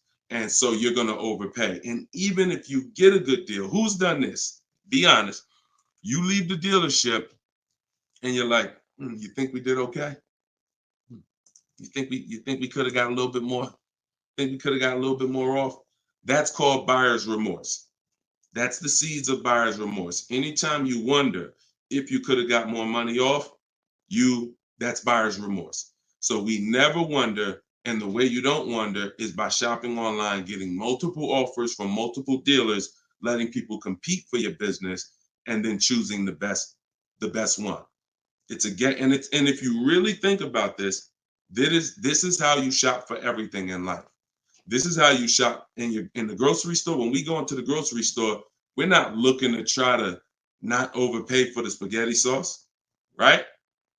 We're not looking at hoping that we don't overpay for the grapes today, or let's use for the potato chips we're going to buy, because we already know there's so many options and there's so many people that are competing against each other to sell us something. And that is how you guarantee your best deal, when you have multiple people competing. So when you are leasing a car or buying a car, you need to get at least 5 bids. When you are buying a used car, you need to be shopping wide. You need to be shopping within 75, 100 miles of you. And that's a minimum. And then you need to be looking at all the websites that have used cars, so that by the time you make your decision, you've seen so many options, so many offers, that you have 100% peace of mind. Now, that's just when it comes to buying the car. When it comes to replacing your car, because some of you know there's a word we don't use, it's a T word. It's 2 words we don't use. One is trade, one is down payment. Because we sell our cars, we don't trade. You never get the most money for something trading it. I don't care what you have. You got a baseball card, you trade that baseball card for something, you're not getting the most money for the baseball card. How do you get the most money for the baseball card? Put it on the market. Put it on the open market and let the buyers come to you and see what the best offer is. Never going to be from a trade. Now, the only time we do have to trade is if you're in a negative equity situation. If you're in a negative equity situation, then, and you have too much negative equity, you're going to need to do a trade if you can't pay the difference. But other than that, you know, these are the things that these are the things I want you to etch into your mind. We don't trade, we sell, get bids. We get, when we get our loans, we get bids. And when we buy our cars, we get bids. That's how we guarantee that we get the below market prices that other people aren't getting. Okay? Go ahead, Dolan. If you got the next question, shoot it up. Okay, this one's from Instagram. What fees are included when you buy a car from out of state? I mean, if you're buying a car out of state, standard fees are, if you are purchasing a car, purchasing, not leasing, standard fees are tax, documentation, DMV. Tax, documentation, DMV. I've worked for a handful of dealers in my life. I've never once had fees that were outside of those fees. Never once. Shout out to y'all running the likes up. Could y'all keep running the likes up on TikTok? And shout out to the sharers. You know we appreciate you. Thank you for sending your friends. Thank you. Listen, you should at least be tagging your best friend. Whoever your best friend is, and hopefully we all have at least one. That's the person you should be tagging. They'll thank you. No one's gonna get mad at you for sharing my stuff with them. I guarantee you that. But shout out to the sharers. I appreciate y'all. So when you are, so that's an indicator. Any dealership that is making up these fees that have run rampant over the last 4 or 5 years, prep fees, marketing fees, internet fees, low jacks, we call that padding the deal. You know, you're just packing on stuff, and what you're doing is you're leaving yourself room to negotiate. We don't like to buy from those dealers because those are 80% dealers. I saw somebody ask yesterday on the show, what's an 80% dealer? We didn't get a chance to get to that question. 80% of dealers will overcharge you. It's a competition. So what you're trying to do is find the dealers who are the best prices. And the 20% are the great people. They're the honest ones. They're the ones who are not afraid to compete. These are the people we want to buy cars from. And so once you find the honest dealer, but you can't walk in to find them. You have to sort for them. Because if me and you are standing next to each other on the street and there's 10 dealers in front of us, and they say to us, 8 of these dealers are overpriced. 2 of them are the best price, but there's no label on them. What's the odds that we're going to walk into the 2 that are the best price? Not really that good, right? But if we're at home and we're talking to all 10 of those dealers at once, we're going to reveal who the 20% is. So that is our goal. Our goal is to always find and buy from the 20% dealers, and we let them come to us through online bidding, through online shopping, never through walking in and dealing. Because if you're dealing, as I said, with a dealer who has padded that deal so much, you go look at that deal and there's $4,000, $5,000, $6,000 in made up fees to pad the deal. There's no amount of discount you can get where you're going to get a below market deal. They've just set it up that way. I could take off $5,000 for you, make you think you won. You're still not below market. So that's the psychological things you have to understand. And that's why we shop from home. All right, shoot the next one up, Dolan. Great question. All right, good question. I see Instagram coming through with some great questions today. Keep typing your question. TikTok, if my lease is expiring, can I go finance a new car? Is there equity in my lease? Well, the first thing you need to do if you decide, well, first of all, you got a little switched up there. It sounds like you're trying to go from a lease to a finance. That's not usually normal. What's normal is you go from a finance to a lease. Because a lot of you who found out that you're not keeping your cars 8 years, you're breaking the 8-year rule, you're overspending by thousands of dollars because you were taught never lease. So a lot of you have found out over the last couple weeks of shows, or maybe you watch videos, or maybe you went to my masterclass and you found out that that was bad advice. Not only was it bad advice, it was very expensive. It has cost you more money than you should even calculate. It doesn't do you any good to calculate how much money you lost not leasing when you're not a long-term person. But that's the more common path, finance to a lease. To go from a lease to a finance is a different mindset. You go from getting cars, paying a very small amount to drive brand new cars, and then transitioning to a finance. So first step, my process is 7 steps. The first step is always to choose leasing versus financing. Good. Thank you, Mr. Silva. I appreciate you. Shout out to everybody tagging on TikTok. Appreciate you. That's the first step. I call that the most important question. So for everybody's on here who's car shopping, if you're car shopping now or you will be in the next 12 months, type me in the comments. Everybody who is car shopping right now or you're going to be car shopping in the next 12 months, type me in the comments. And I'm going to give you the first word. And I want y'all to always, when you come on this show, be prepared to dialogue. Like, be prepared to dialogue. Have your hand by your keyboard. You're going to learn a lot more engaging in the dialogue than you will sitting back and just listening. Active learners learn better than passive learners. Okay? So now, all of you who said me, I want you to ask yourself, how many years are you keeping the next car? Because this is the lease versus finance question. This is the lease versus buy. I'm not going to say finance because some of you are going to pay cash. This is the lease versus buy question. How many years are you keeping the next car? Gary said forever. Okay, there we go. So that's a good indicator till the wheels fall off, Joseph on Instagram. I see you. Okay, here's the question. 72 months. Okay, that's 6 years. You shouldn't be buying, Frankie. And I'm going to tell you why in 1 second. As long as it lasts. Now, when you want to try to get a little bit more specific than that, because sometimes you'll buy a bad car. It only lasts 5 years, where if we know we're going to keep this thing long term, we want to make sure we buy a car that's a quality car. That's what we want to make sure that we do. Buy a car that's a quality car. All right. So let's do, okay. So all of you, if your answer, I see you, Andrew, you 6, I see Teresa 10. Okay. Now, here's the rule. I call this the 8-year rule. The 8-year rule is based on when cars lose the most money. So it's not based on, see, some of you have been taught you pay off your car, get the title, do whatever you want. You want to trade it in, do what you want. I'm here to tell you that that's cost you because you don't understand the unseen expense. And the unseen expense is the one that's hurting you. That's depreciation. So the first thing you're trying to get when you're deciding I want a car is, how am I going to avoid big depreciation? Big depreciation. You buy a car for $30,000 today. What is it worth in 3 years? Even if you don't drive it. See, this is these are the things that you've been, oh, well, I want to buy a car. I drive as much as I want.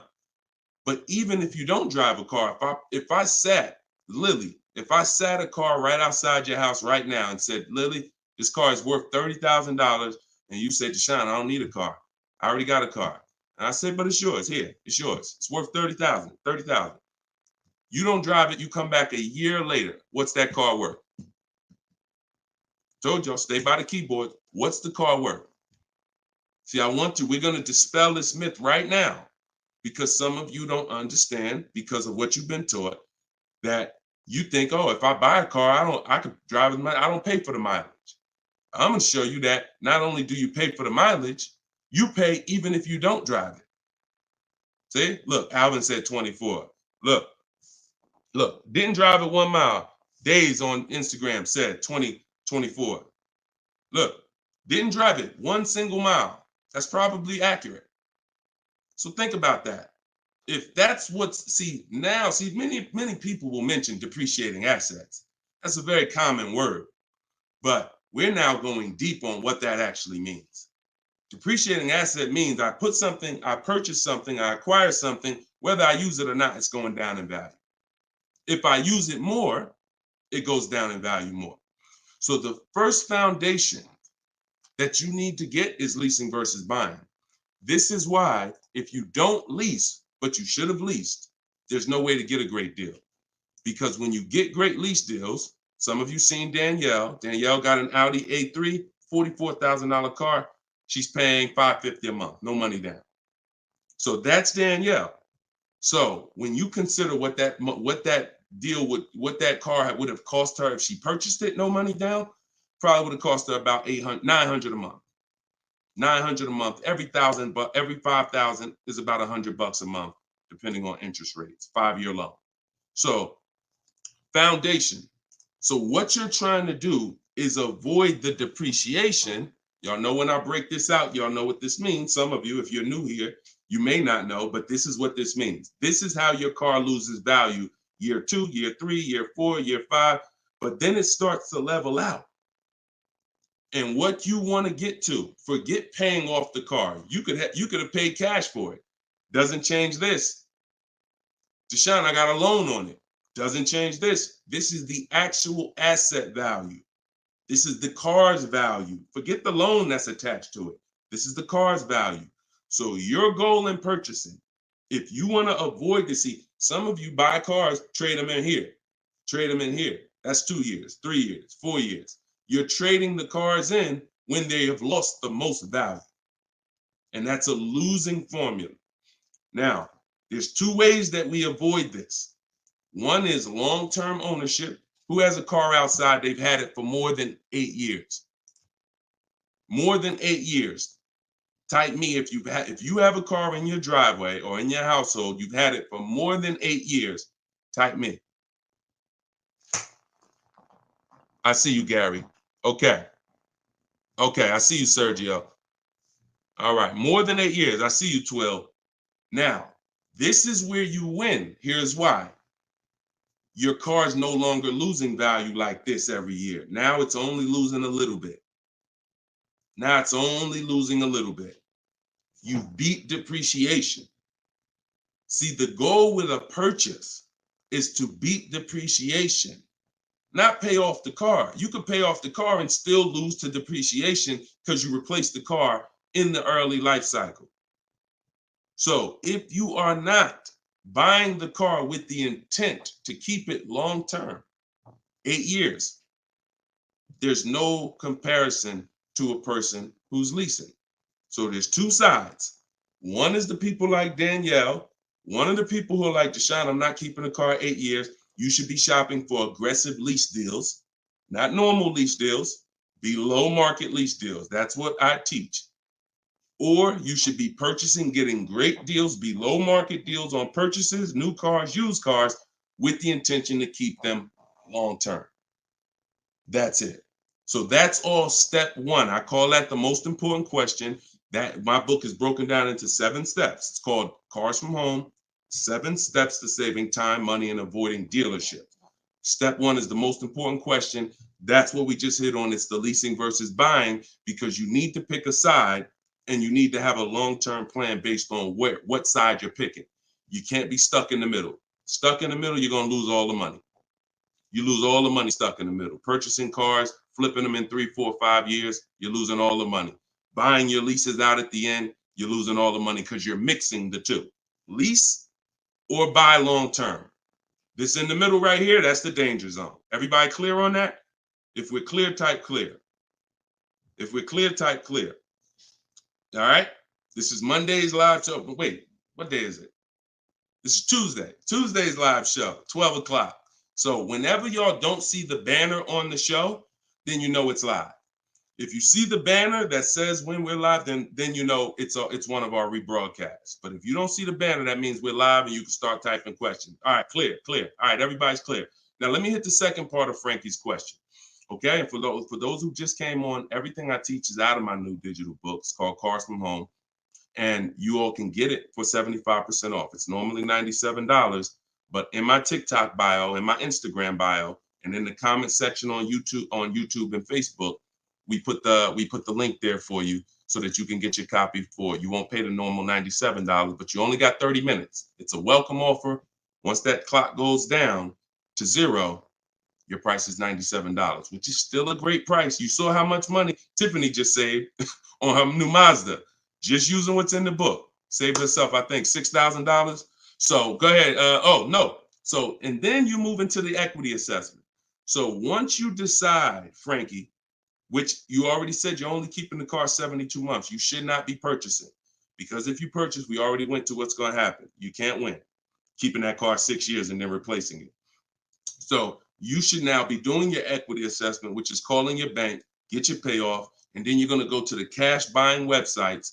Don't use algorithm sites because they're worthless. Car Guru, Sell My Car, CarMax, Carvana, Driveway, AutoNation, Sell My Car, AutoNation, Sell My Car. 6 offers, 3 are from dealers, 3 are from online buyers, and these are the best offers you're going to get. They'll cut you a check the same day. That's our bidding system. That is how we do our equity assessment. We do not trade our cars in because we're not going to get the money that they're worth trading, which I hit on earlier. All right. All right. I know we got a lot of questions being typed. Dolan, you can shoot the next one in. Okay, this one's from Instagram. I'm looking to lease a GLS 450. Does Mercedes have any third-party restrictions on selling your lease? So I wouldn't concern myself with that. I'm going to tell you why. That's like trying to think about the purpose of equity on a lease is a bonus. Shout out to y'all running the likes up on TikTok. Appreciate y'all. If y'all could keep tapping the screen every couple minutes, if you could just give it a little tap, tap, tap. That just keeps running them up. Just every minute. Every time you hear something and you're like, oh, that was good. Tap, tap, tap.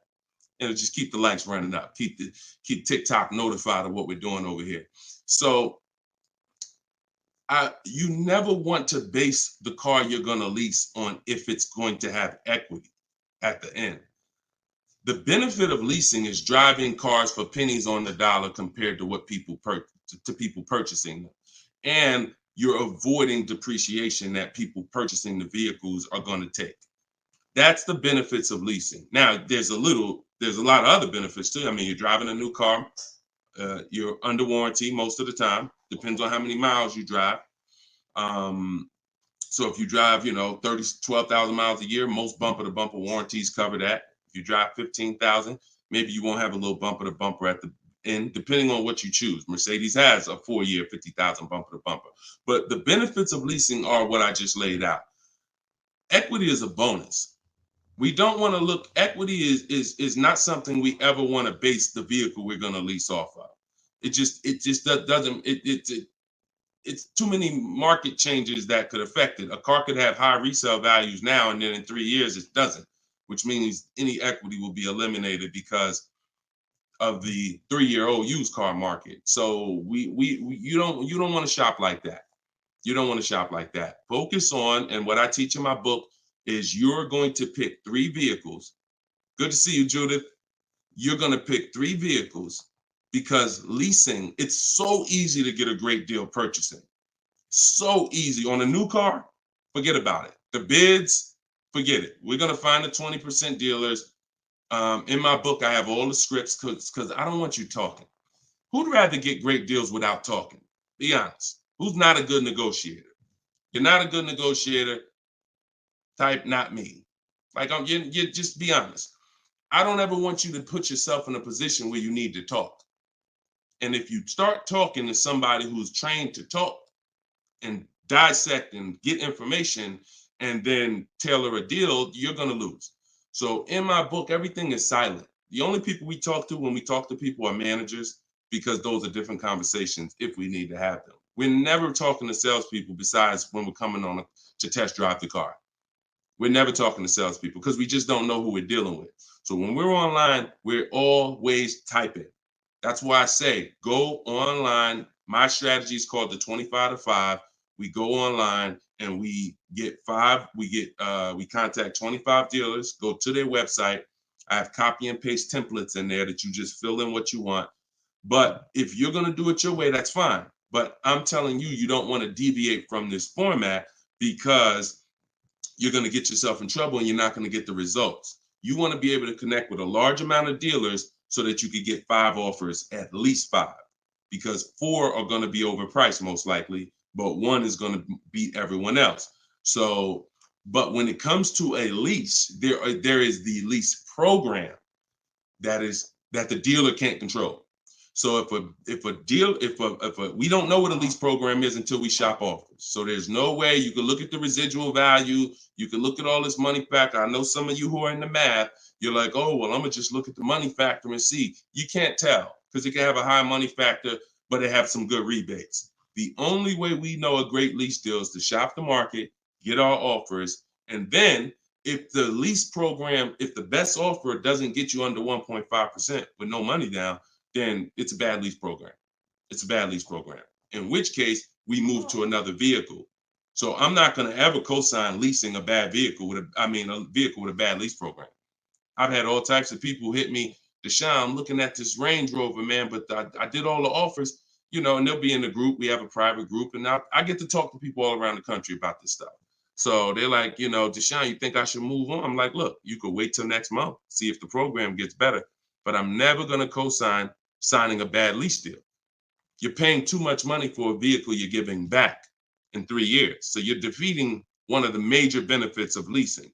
So that's the only reason why we have to have 2 other vehicles that we like when we're leasing. On a purchase, no. One vehicle, pick it, get your bids. One dealer is going to blow everybody else away. But with a lease, you want to have 3 vehicles just in case it's a bad lease program. And if they got a bad lease program this year, maybe in 3 years when your lease is up, they'll have a good lease program. So that's what we do. It's too many cars out here. It's 400 cars out here. 40-something manufacturers competing for our business. Why are we going to get locked on one car? And the reason we're doing this, y'all, is because we're not shopping. You're not shopping. You're not taking the going out for the weekend and test driving cars seriously. You're about to drop 40 grand of your hard-earned money. You need to be, like I teach, shopping and not letting anyone disturb your shopping. If I'm looking for a car, I'll take a whole Saturday and go out or a Monday, and I'll go out and I'll drive 4 cars and be like, okay, that was fun. Don't sit down and don't talk numbers. So let me make that clear. Don't go in there and sit down at the desk and start talking numbers and get a proposal. No. Shop. Once you decide what you want, then we come home and we get our offers from home. All right. Go ahead, Dolan. Next question. All right. When you don't talk, I see a lot of you saying you're not good negotiators. Then you just got to stop talking. Stop talking and start making people bid. You're going to get better deals than good negotiators all day long. Heard you loud and clear on the rebroadcast. I'm here live. All right. Welcome, Jill. Looking for a car now. Profited on a sale, so coming in clean. Need to rebuild credit. Lease cheap car, finance car under 5-6 grand. It depends on where your credit is. If you're in the mid-6, I teach something called, profile over score. So if you have a paid off car, if you have nothing gets you approved for a car like on-time car payments. If you've been making on-time car payments for 2 years, 3 years, you're typically going to get approved for most leases. As long as you're not going from like a $450 payment to a $900 payment. But if I'm in a state where if I'm in that mid 6s, 660, 670, I go for the lease. If I'm in the low 6s, then I go for what I call a smart car, which is the car to set you up to lease.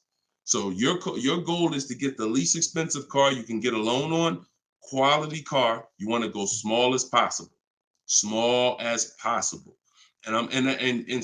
possible for you might be you need a sedan.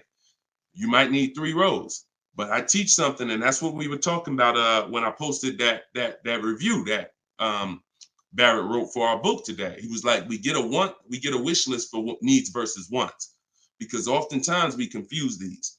Needs are things you can't live without. I need to have this, or the car's not going to do what I need it to do. I need to have it. Wants are things that you'd like to have, but you can live without.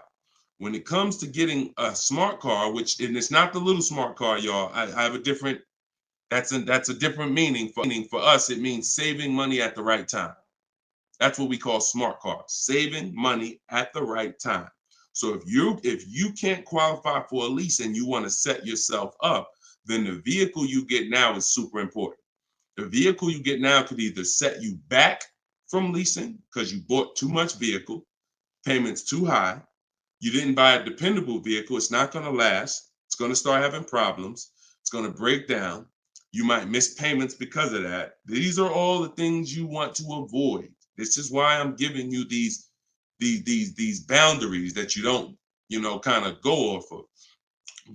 But this usually happens when you're trying to get too much car.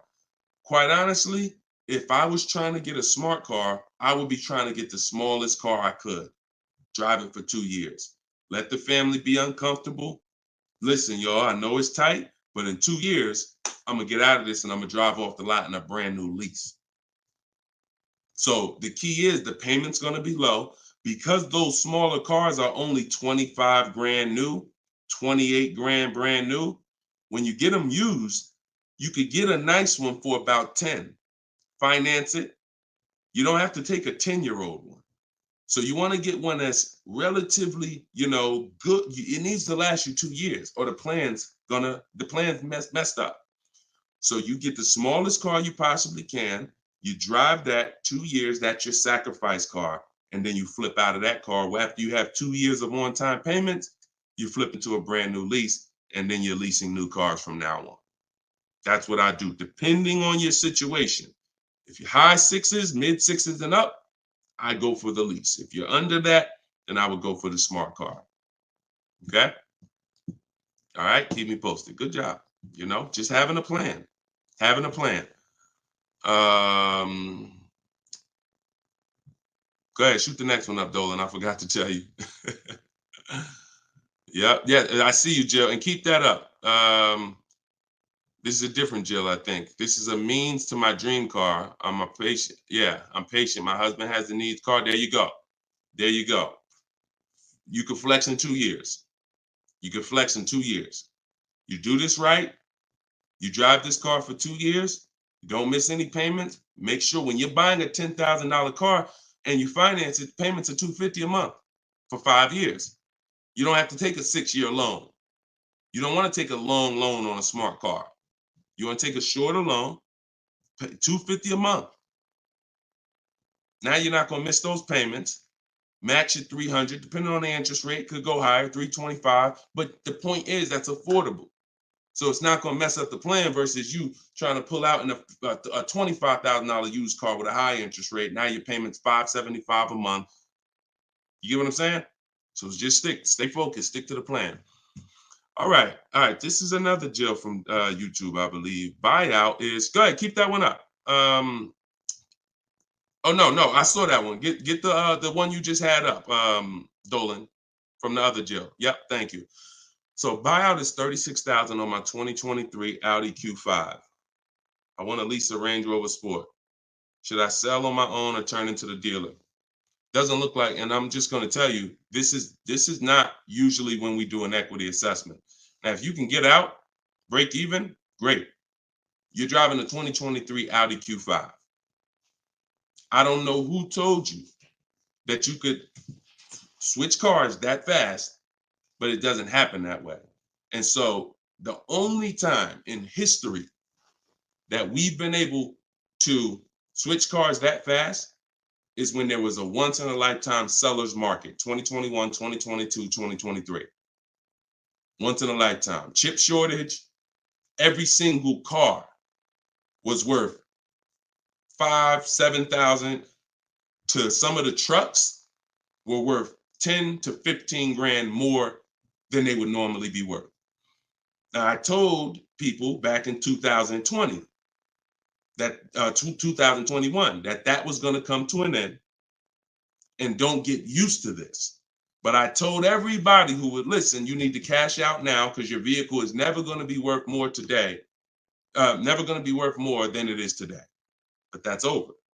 So if you may have cashed out, some people, you sold a car. If you sold a car back then, you can type, type dollar signs. If anybody sold a car from 2020 to 2023, and you got crazy value for it. Some people were like buying cars, and 2 years later, they got all the money back. I did that twice. I leased a brand new Jeep, 2018, and I sold it in 2021, and I made $8,900 after I drove it for 3 years. And my mother, I helped her sell her Mazda CX-5. She was a low mileage driver, and I helped her cash out. She made $10,200 after she drove it for 3 years. Made a video. I recorded her and my dad. They couldn't believe it. They couldn't believe that they drove a car for 3 years, turned around and sold it, got every single dollar they put into it back. And he was like, all right, man, I'm looking forward to doing this again. I said, Dad, this ain't gonna happen again. So enjoy it. You were part of a once in a lifetime market where you cashed out and you won.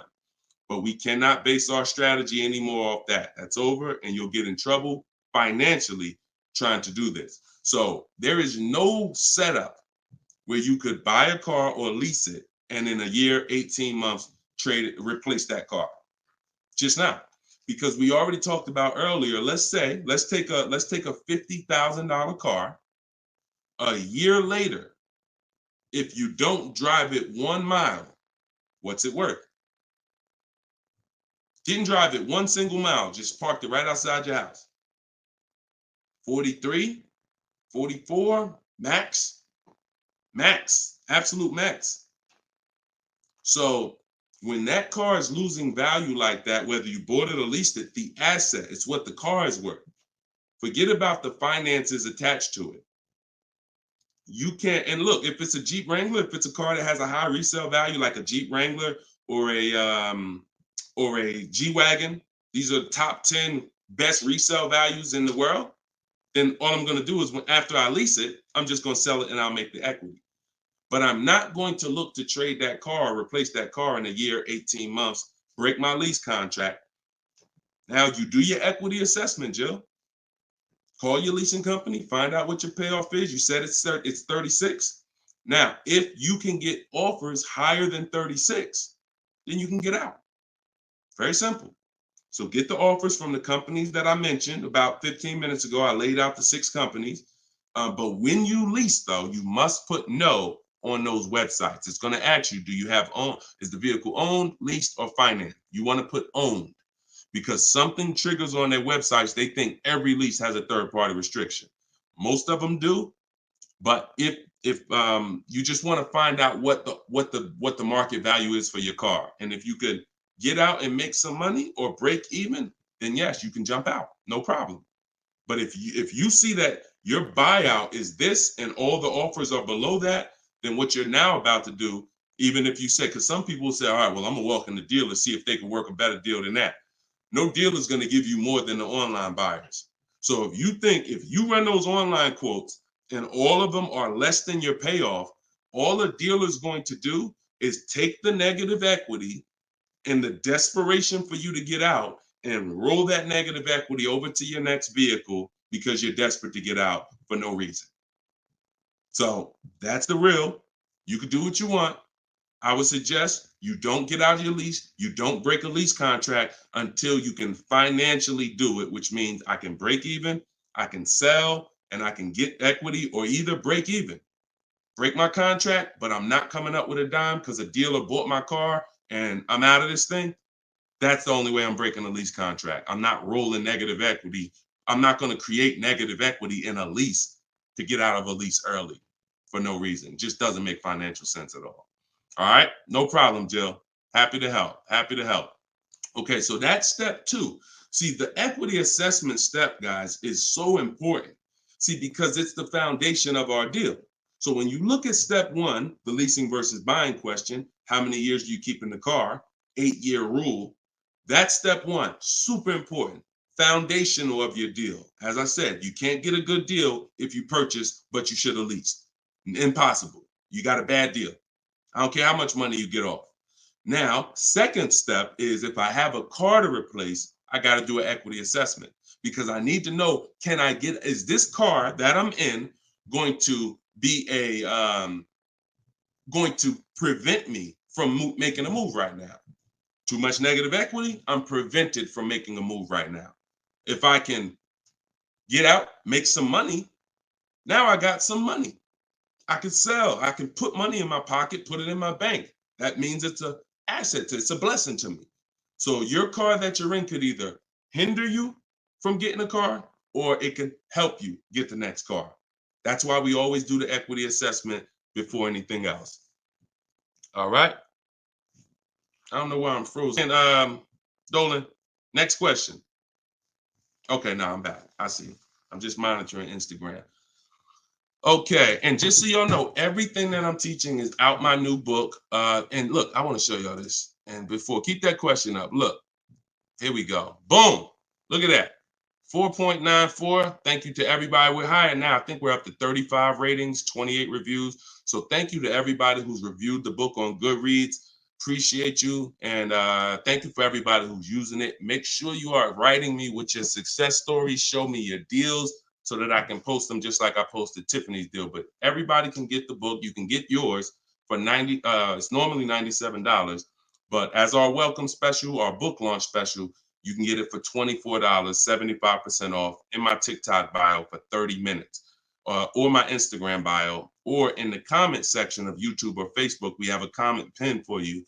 And if you're watching us on TV, you can use your phone and you can scan the QR code here on the screen, and you can get your copy for 75% off. But once that timer hits zero, if you visited that page and the timer it started, once it hits zero, the price does go back up to $97, which is still a great price. It's a great price either way. And it'll be in your inbox in a couple minutes. Okay, this is from Instagram. I use your template in the book to ask for quotes. Their response is the lowest offer you have received.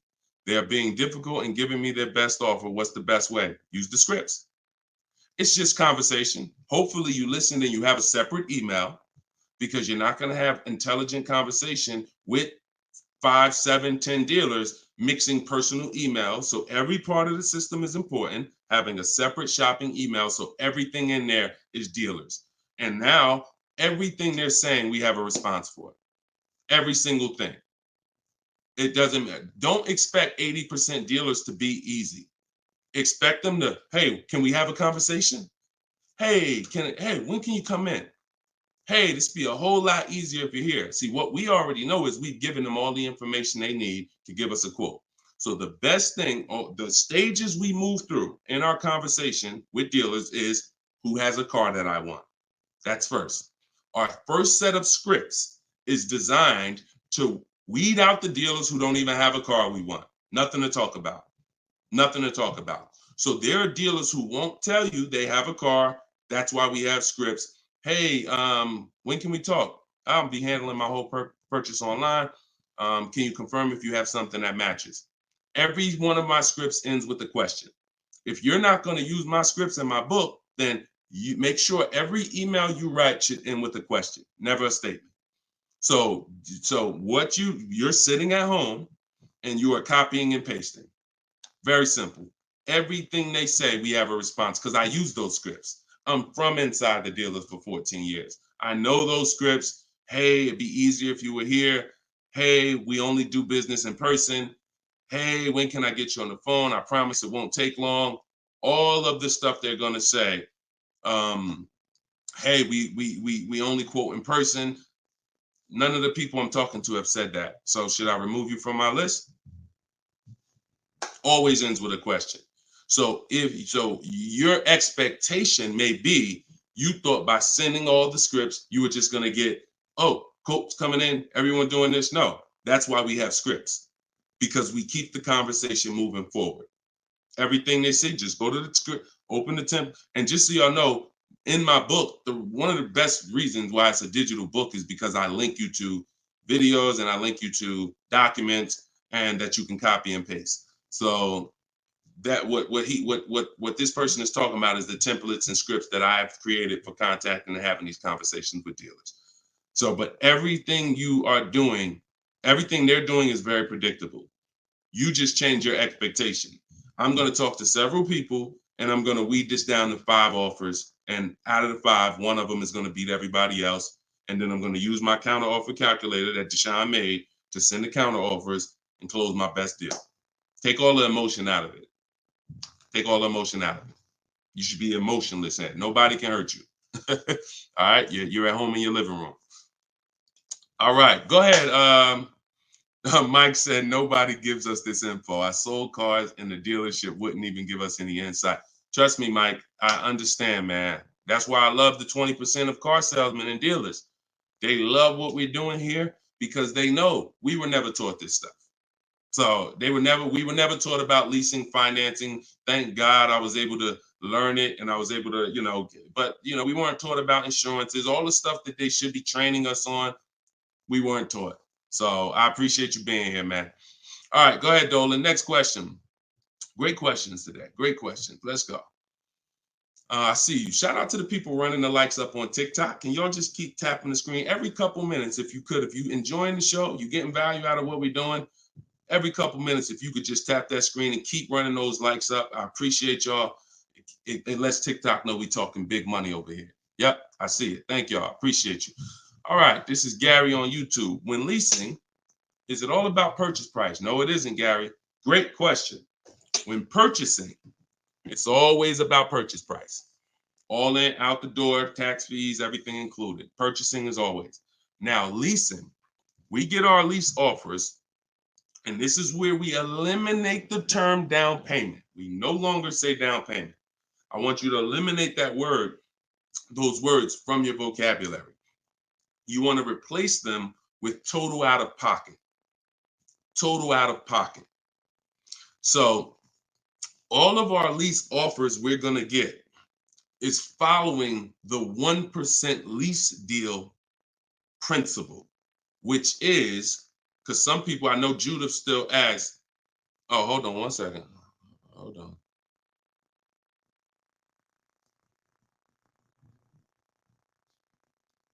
Okay, I think my wife's headphones hooked up to the broadcast here. Thank you for letting me know, Judy. So when we're getting, so the 1% lease deal rule is older than, it was around, I think, before I got into the car business at 2006. And what it was is if your lease payment was 1% or lower of the MSRP of the car, you stole a car. Stole a car. Example, I know if you've never seen a 1% lease deal, let me show you a couple. So this is Greg. Greg, look, first time posting here. I'm excited. My latest lease, graduated. Now we have a particular online, video library here. So when they say graduated, I have a coaching program, and but the steps are the same. So I always say, get in where you fit in. Steps are the same in my book, in my video course. He said, I followed the steps, set up a great lease deal, 36 months, 12,000 miles per year, all said and done. Monthly payments $527. MSRP is $56,275. So when you divide the monthly payment into the MSRP, you're going to get a number. Now, when you multiply that by 100, so I'll give you an example. Let me show you how this works. In Greg's case, I got my calculator up here. I would take 527, divide that into 56,275, which is the MSRP, not the selling price. Doesn't matter the selling price. The MSRP is how we gauge the value. Now, that's 0.009. Then we multiply that by 100, and that gives us 0.93%, which is what he put here in his post. So that's an under 1% lease deal. Look, it was a steal. I think someone messed up on the paperwork. No other dealer came close. There we go. Same thing with Freena. Freena just got a Jeep a little while ago. Look, her deal was better than his, my God. But it's a better lease program. Jeep had a better lease program at the time. So, I mean, she got a $579 a month lease on a 65,950 Jeep Grand Cherokee hybrid. Out of control. So this is how we're shopping. You want to follow the format of the 1% lease deal, which is I shop with 12,000 miles per year. If I'm doing 18,000, I'll adjust it later.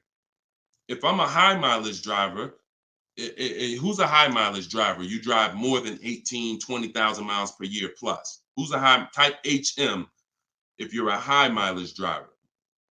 All right, type HM. You adjust it later. 25,000 mile a year lease.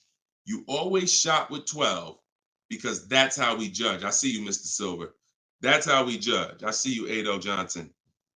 Or no, AD Johnson. Sorry. So So still going to, this is still Gary's question. This is why we're not focused on the purchase price when we're shopping lease offers. We're focused on looking at the formula that we use to judge a great lease deal. And everything we do, I have 3 rules. 1% lease deal, I didn't make it up. That's a steal. In between 1% and 1.5%, that's a deal, because that's still better than a purchase. It's still great value. When you compare it to someone who's purchasing, they're paying tons more. Even somebody who didn't get a steal, because the lease program has to be there to get a steal. They got to want to give away these cars. They got to have great incentive, great, everything has to line up, stars and the moon. And then we get the dealer that's going to give us the biggest discount. If it's under 1%, that means the lease program was incredible. But a good lease program, great lease program, will still get you, when you shop your offers, in between 1% and 1.5%. So, you look at somebody like, I used, Charles. So Charles got a Palisade, very, very popular vehicle. He got 10 offers from home. His best offer was 1.23, $48,000 vehicle. He's paying $597 a month. Now that same $48,000 vehicle, and this I'm about to hit on something that I said earlier, but I'm gonna really bring it across home plate right now. It's impossible to get a great deal when you purchase what you should have leased. Because look, $48,000 Palisade, you guys know we talked about it earlier. Every $5,000 on a loan is about how much per month? Every $5,000 on a loan is about how much per month? I told y'all, stay by the keyboard, because we like to dialogue. So we want to make sure you are always by your keyboard so you could dialogue. Active learning.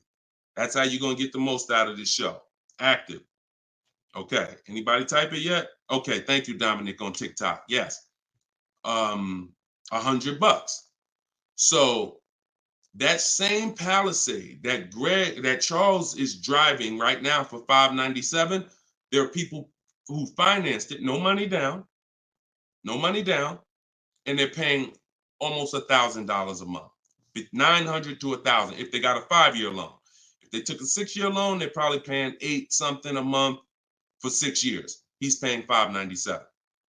So that's what I say. You cannot.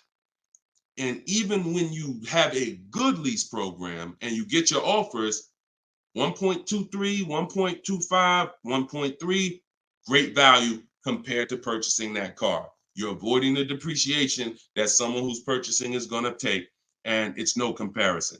So, but there comes a limit. That's the third category. We got the steals, we got the deals, and then we got, I call this, it's time to chill. 1.5%.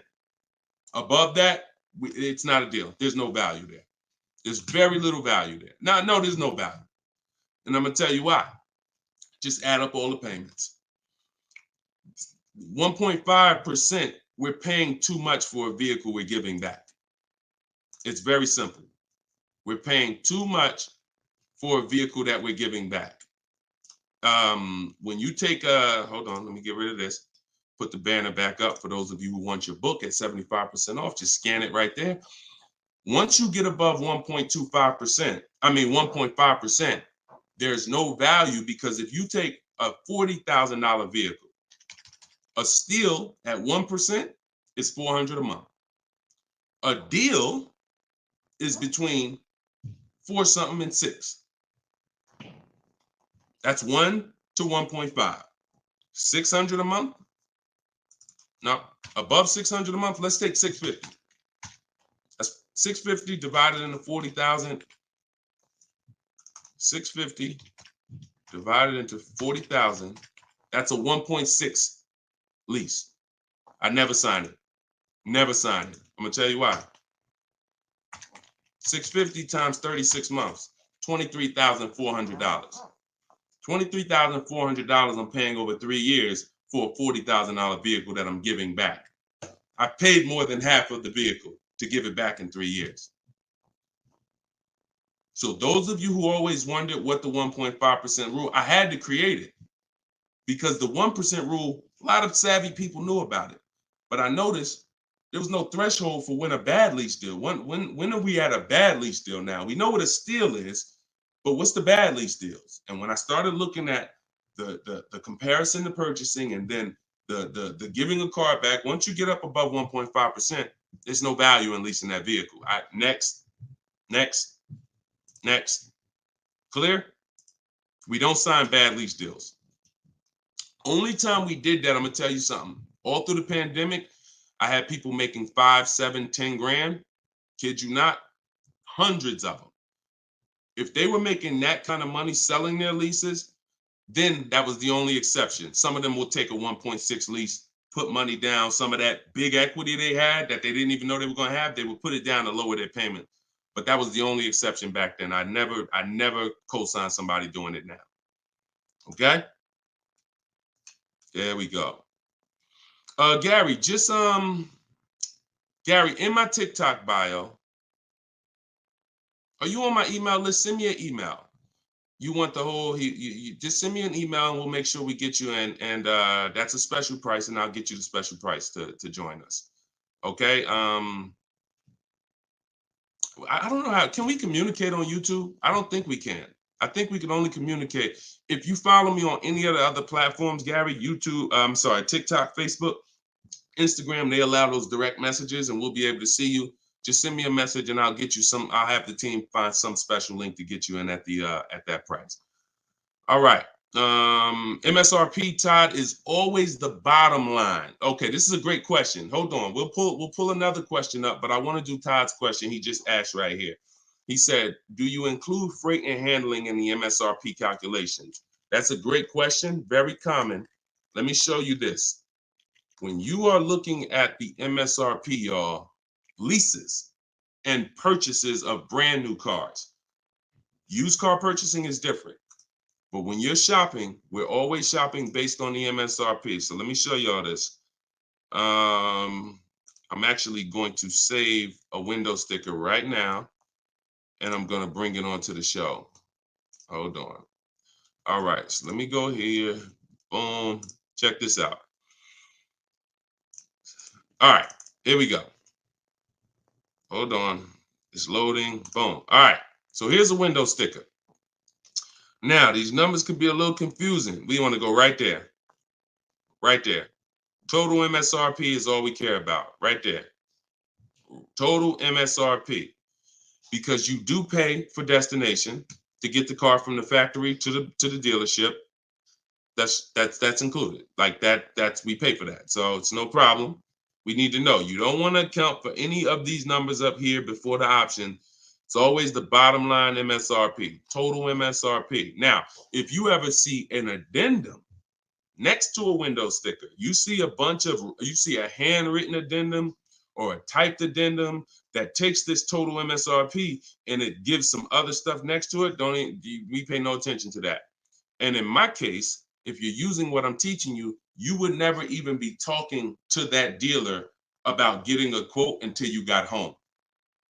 So even if you go and the only time we would actually even see that particular dealer, that particular window sticker, is if we showed up to test drive the car and that particular one that we test drove just so happened to have the addendum on it. That's the only time we'd even see it.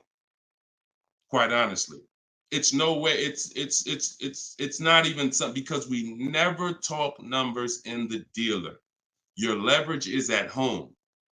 Everything I'm teaching you is your leverage is at home. You can talk to multiple people from home. You can get bids from home. You can put people against each other from home. You're in control from home. You lose all of that sitting down at a car salesman's desk and going back and forth one-on-one. You can see the whole market at home. See, we get below market deals. I want you getting below market deals. There's no way for you to get below market deals without seeing enough offers to know the market. I can never sit down across the table from a car salesman and get a below market deal, because I don't know what the market is. I only know what your price is. And every single one of your competitors is going to offer me a different price. Some higher, some lower, depending on who you are. And so I can only expose that information by being at home. But yes, everything we are doing is always based on that total MSRP, and that's how we do our calculations. Okay, great question. If everybody's getting value out of the show, could you type some dollar signs? Just type a dollar sign if you're enjoying the show so far. So if whenever you see this show, if you see the banner above us, then this is a rebroadcast. But if there's no banner, then we're live. So you can ask your questions, but you can always make sure that I always want to make sure that you guys have access to the live shows so that you can use them. But even the rebroadcast, if you're sitting on watching the rebroadcast, you're going to get the same value pretty much as somebody here live, because somebody's going to ask the same question you had. I can almost guarantee it. So I'm glad. I see a lot of dollar signs. Perfect. I see a lot of dollar signs. If you haven't subscribed to us on YouTube, please subscribe so that you can keep in touch with what we're doing here. And certainly, good job. I'm happy everybody's getting value. Go ahead, Dolan. We got a few more minutes. Post another question. Great questions today. All right, this one's from Instagram. I haven't had any car leases on my credit before. How likely will I be able to lease an $80,000 car? I have great credit. If you got great credit and income, then you could go for it. Great credit and income, you could go for it. Whether you have the car. Now, I'm going to tell you something. Mercedes did not want to be people's first lease.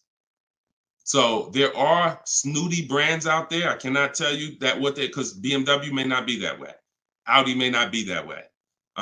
Range Rover may not be that way, because I think Chase does their leases. So, but when it comes to Mercedes, they didn't want to be your first lease. You really had to have some type of comparable credit. But if you have great credit and you have the income, then certainly I'd be going for a lease. No doubt about it. No doubt about it. Just like the chicken and the egg, you know what I mean? Like, which comes first? Or it's better is the job and the experience. You can't get a job without experience. You can't get experience without a job. So in this particular case, somebody has to be your first, lender, and most of them will. Yeah, most of them will. You know what I do too? One more thing. I have this in my book too. Just so y'all know, every little detail is not left out, because I've been doing this since 2006. I've heard every question, and I knew every question has a place. What I do, if I'm you, is before I even shop for a car, if I don't know for sure, even with great credit, if I could get approved, I would call and I'd ask for the finance manager, and I'd tell him my situation. And I say, hey, look, you know what? I got a 740 credit score. I make this a year. I never leased before, but what do you think? And if a Mercedes finance manager would tell you, nah, it's probably not going to work with Mercedes. But someone else would say, nah, that's fine. So that way you don't even waste your time getting all your offers just to find out that this is one of the snooty leasing companies. All right. All right, there we go. All right, shoot the next one up, Dolan.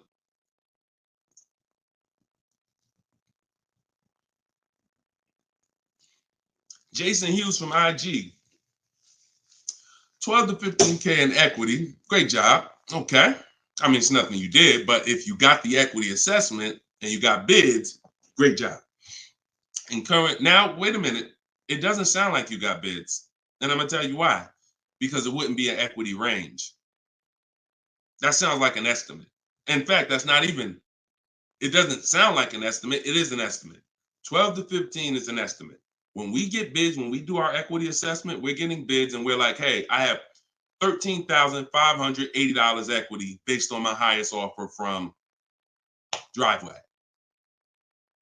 See, get out of the ambiguity. Get out of the middle there. Let's get finite, definite numbers and stay out of these ranges and estimates, especially on things that take us 20 minutes to do. Call your bank, get your payoff, go online, CarMax, Driveway, Carvana, AutoNation, sell my car, Car Guru, sell my car, Kelly's Blue Book, instant cash offer. 20 minutes. Get your equity. 8 payments left, not keeping 8 years now, good time to lease. 100%. 100%. There's no benefit in waiting. Listen, that is the path for a lot of people, Jason. A lot of people are going to discover what we're doing here, teaching by the numbers, not by emotion. And they're going to realize that not leasing has cost me money. Should I wait or should I just transition now? There's no reason to wait. There's no reason to wait. The only thing that would make you wait when you do your equity assessment is you have too much negative equity, you can't get out. That's the only time. Or you have a credit situation where you need to actually get your smart car, get a car for 2 years, rebuild your credit, and then go lease. Anybody else, no benefit. I'd be leasing tomorrow because I had a friend of mine, he's a close friend of mine. He's actually in my program. You know, he uses our stuff. And he's like, he had a Kia Telluride. Well, he had an accident. Vehicle got totaled. Now, he said, now I know the 8-year rule, Deshone. I'm going to lease this next one. He gets his bids.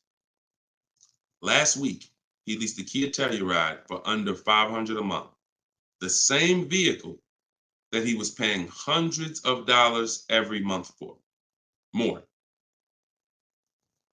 Hundreds of dollars more per month. I don't know what his payment was, but I know what a Kia Telluride costs to purchase. A $45,000 Kia Telluride to purchase with no money down is $800-900 a month.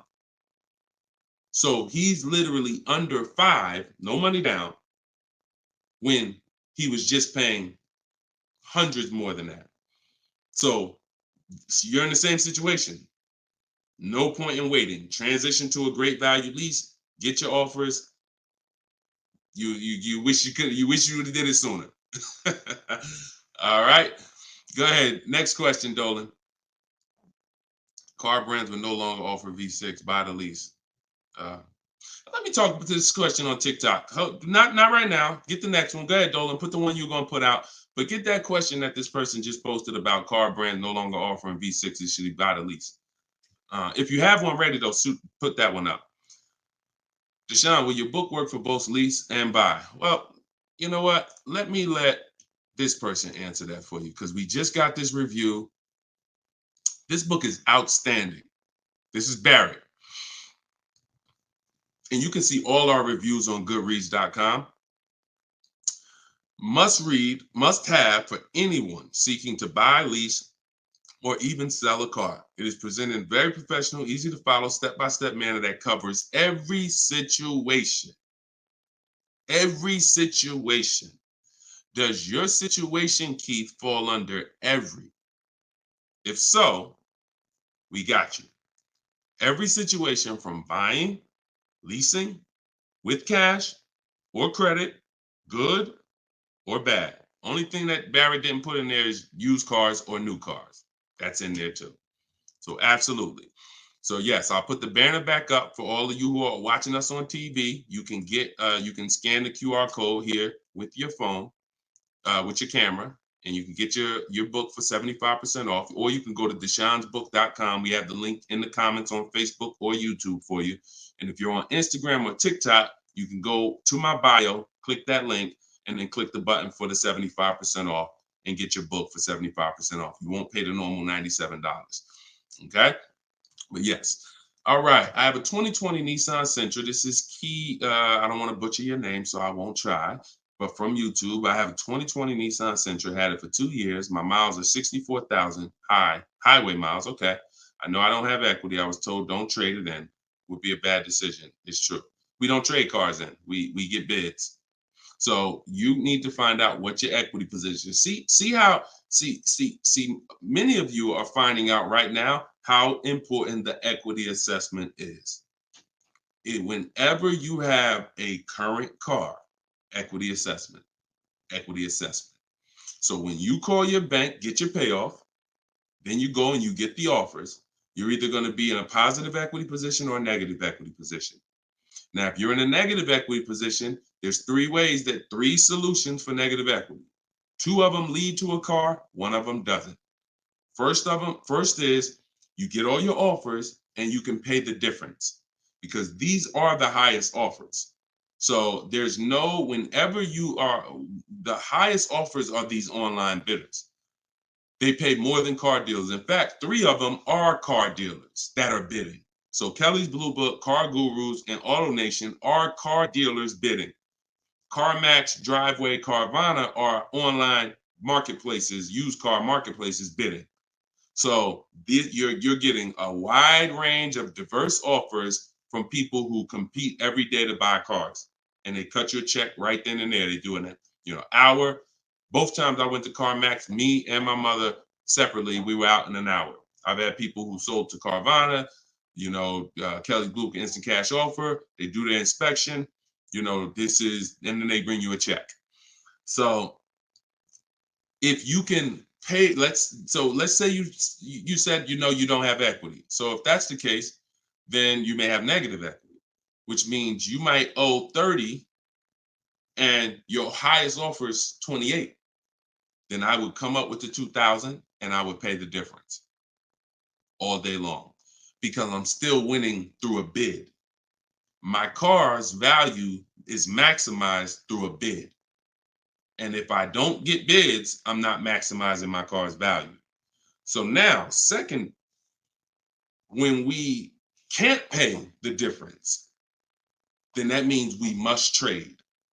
This is the only scenario where we trade because you need now one part of the bidding strategy you can't do. So you're going to do the other part of the bidding strategy, which is now think about what car you want. Okay, I want a Toyota Camry. Now I'm going to get my bids. I'm going to get the lowest bid, the dealer that's going to sell me the car for the lowest amount, and then I'm going to purchase from them. But before I can purchase, now I need to bring my old car into the scenario and ask them, how much is my old car worth to you? Now that's the winning dealer. You need them to bring that loan because you need them to carry that negative equity you have and put it on top of your existing deal. So you cannot depend on, don't even think that they're going to pay the amounts you had over here. Oh, Driveway was offering me 29. Yeah, you could tell them that, but again, they're not going to be able to pay that. They can't beat all their competition on the bid and then beat all the online buyers on the bid. So that's why I say your first option is always to pay the difference. Because you can win with bids there, you maximize, and then you do a separate transaction, you can still keep them separate.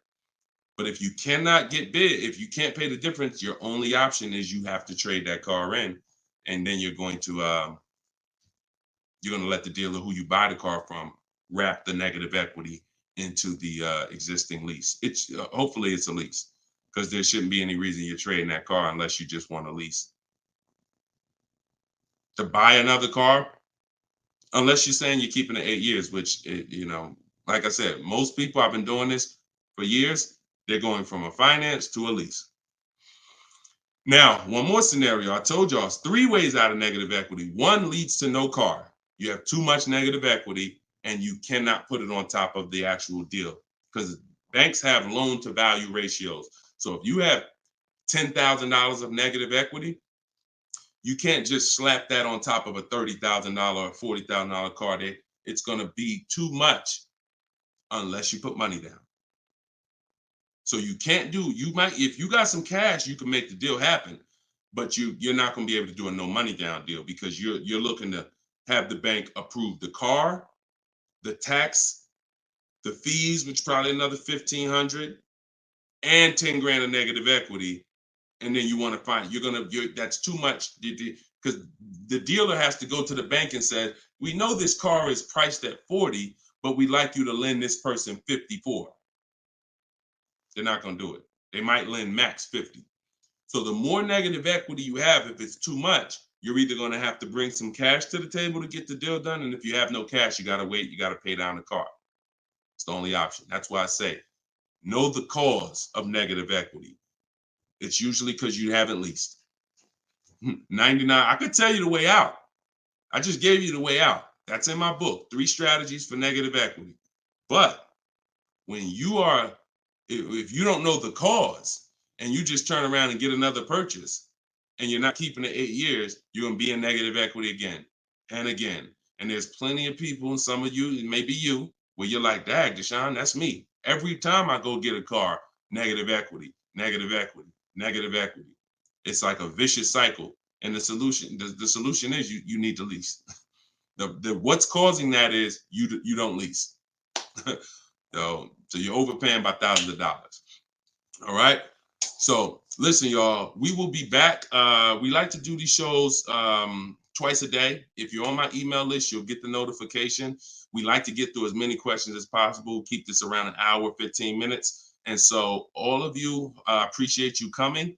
If you want every single thing I teach in one spot in a step-by-step format, that's my new digital book. It's called Cars from Home, 7 Steps to Saving Time, Money, and Avoiding Dealerships. And you can get yours for 75% off in the comment section on YouTube.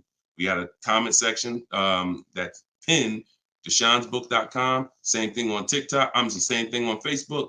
But if you're on Instagram or TikTok, it's in my bio. There's a website right in my bio. Click it and grab your 75% off. You'll get it for $24 instead of the normal $97. Now, if you went there and that timer started, then certainly get there before it hits zero, because once it hits zero, you have to pay the 97, which is still a great price. So my goal for this book is to be the most valuable book financially that you've ever gotten.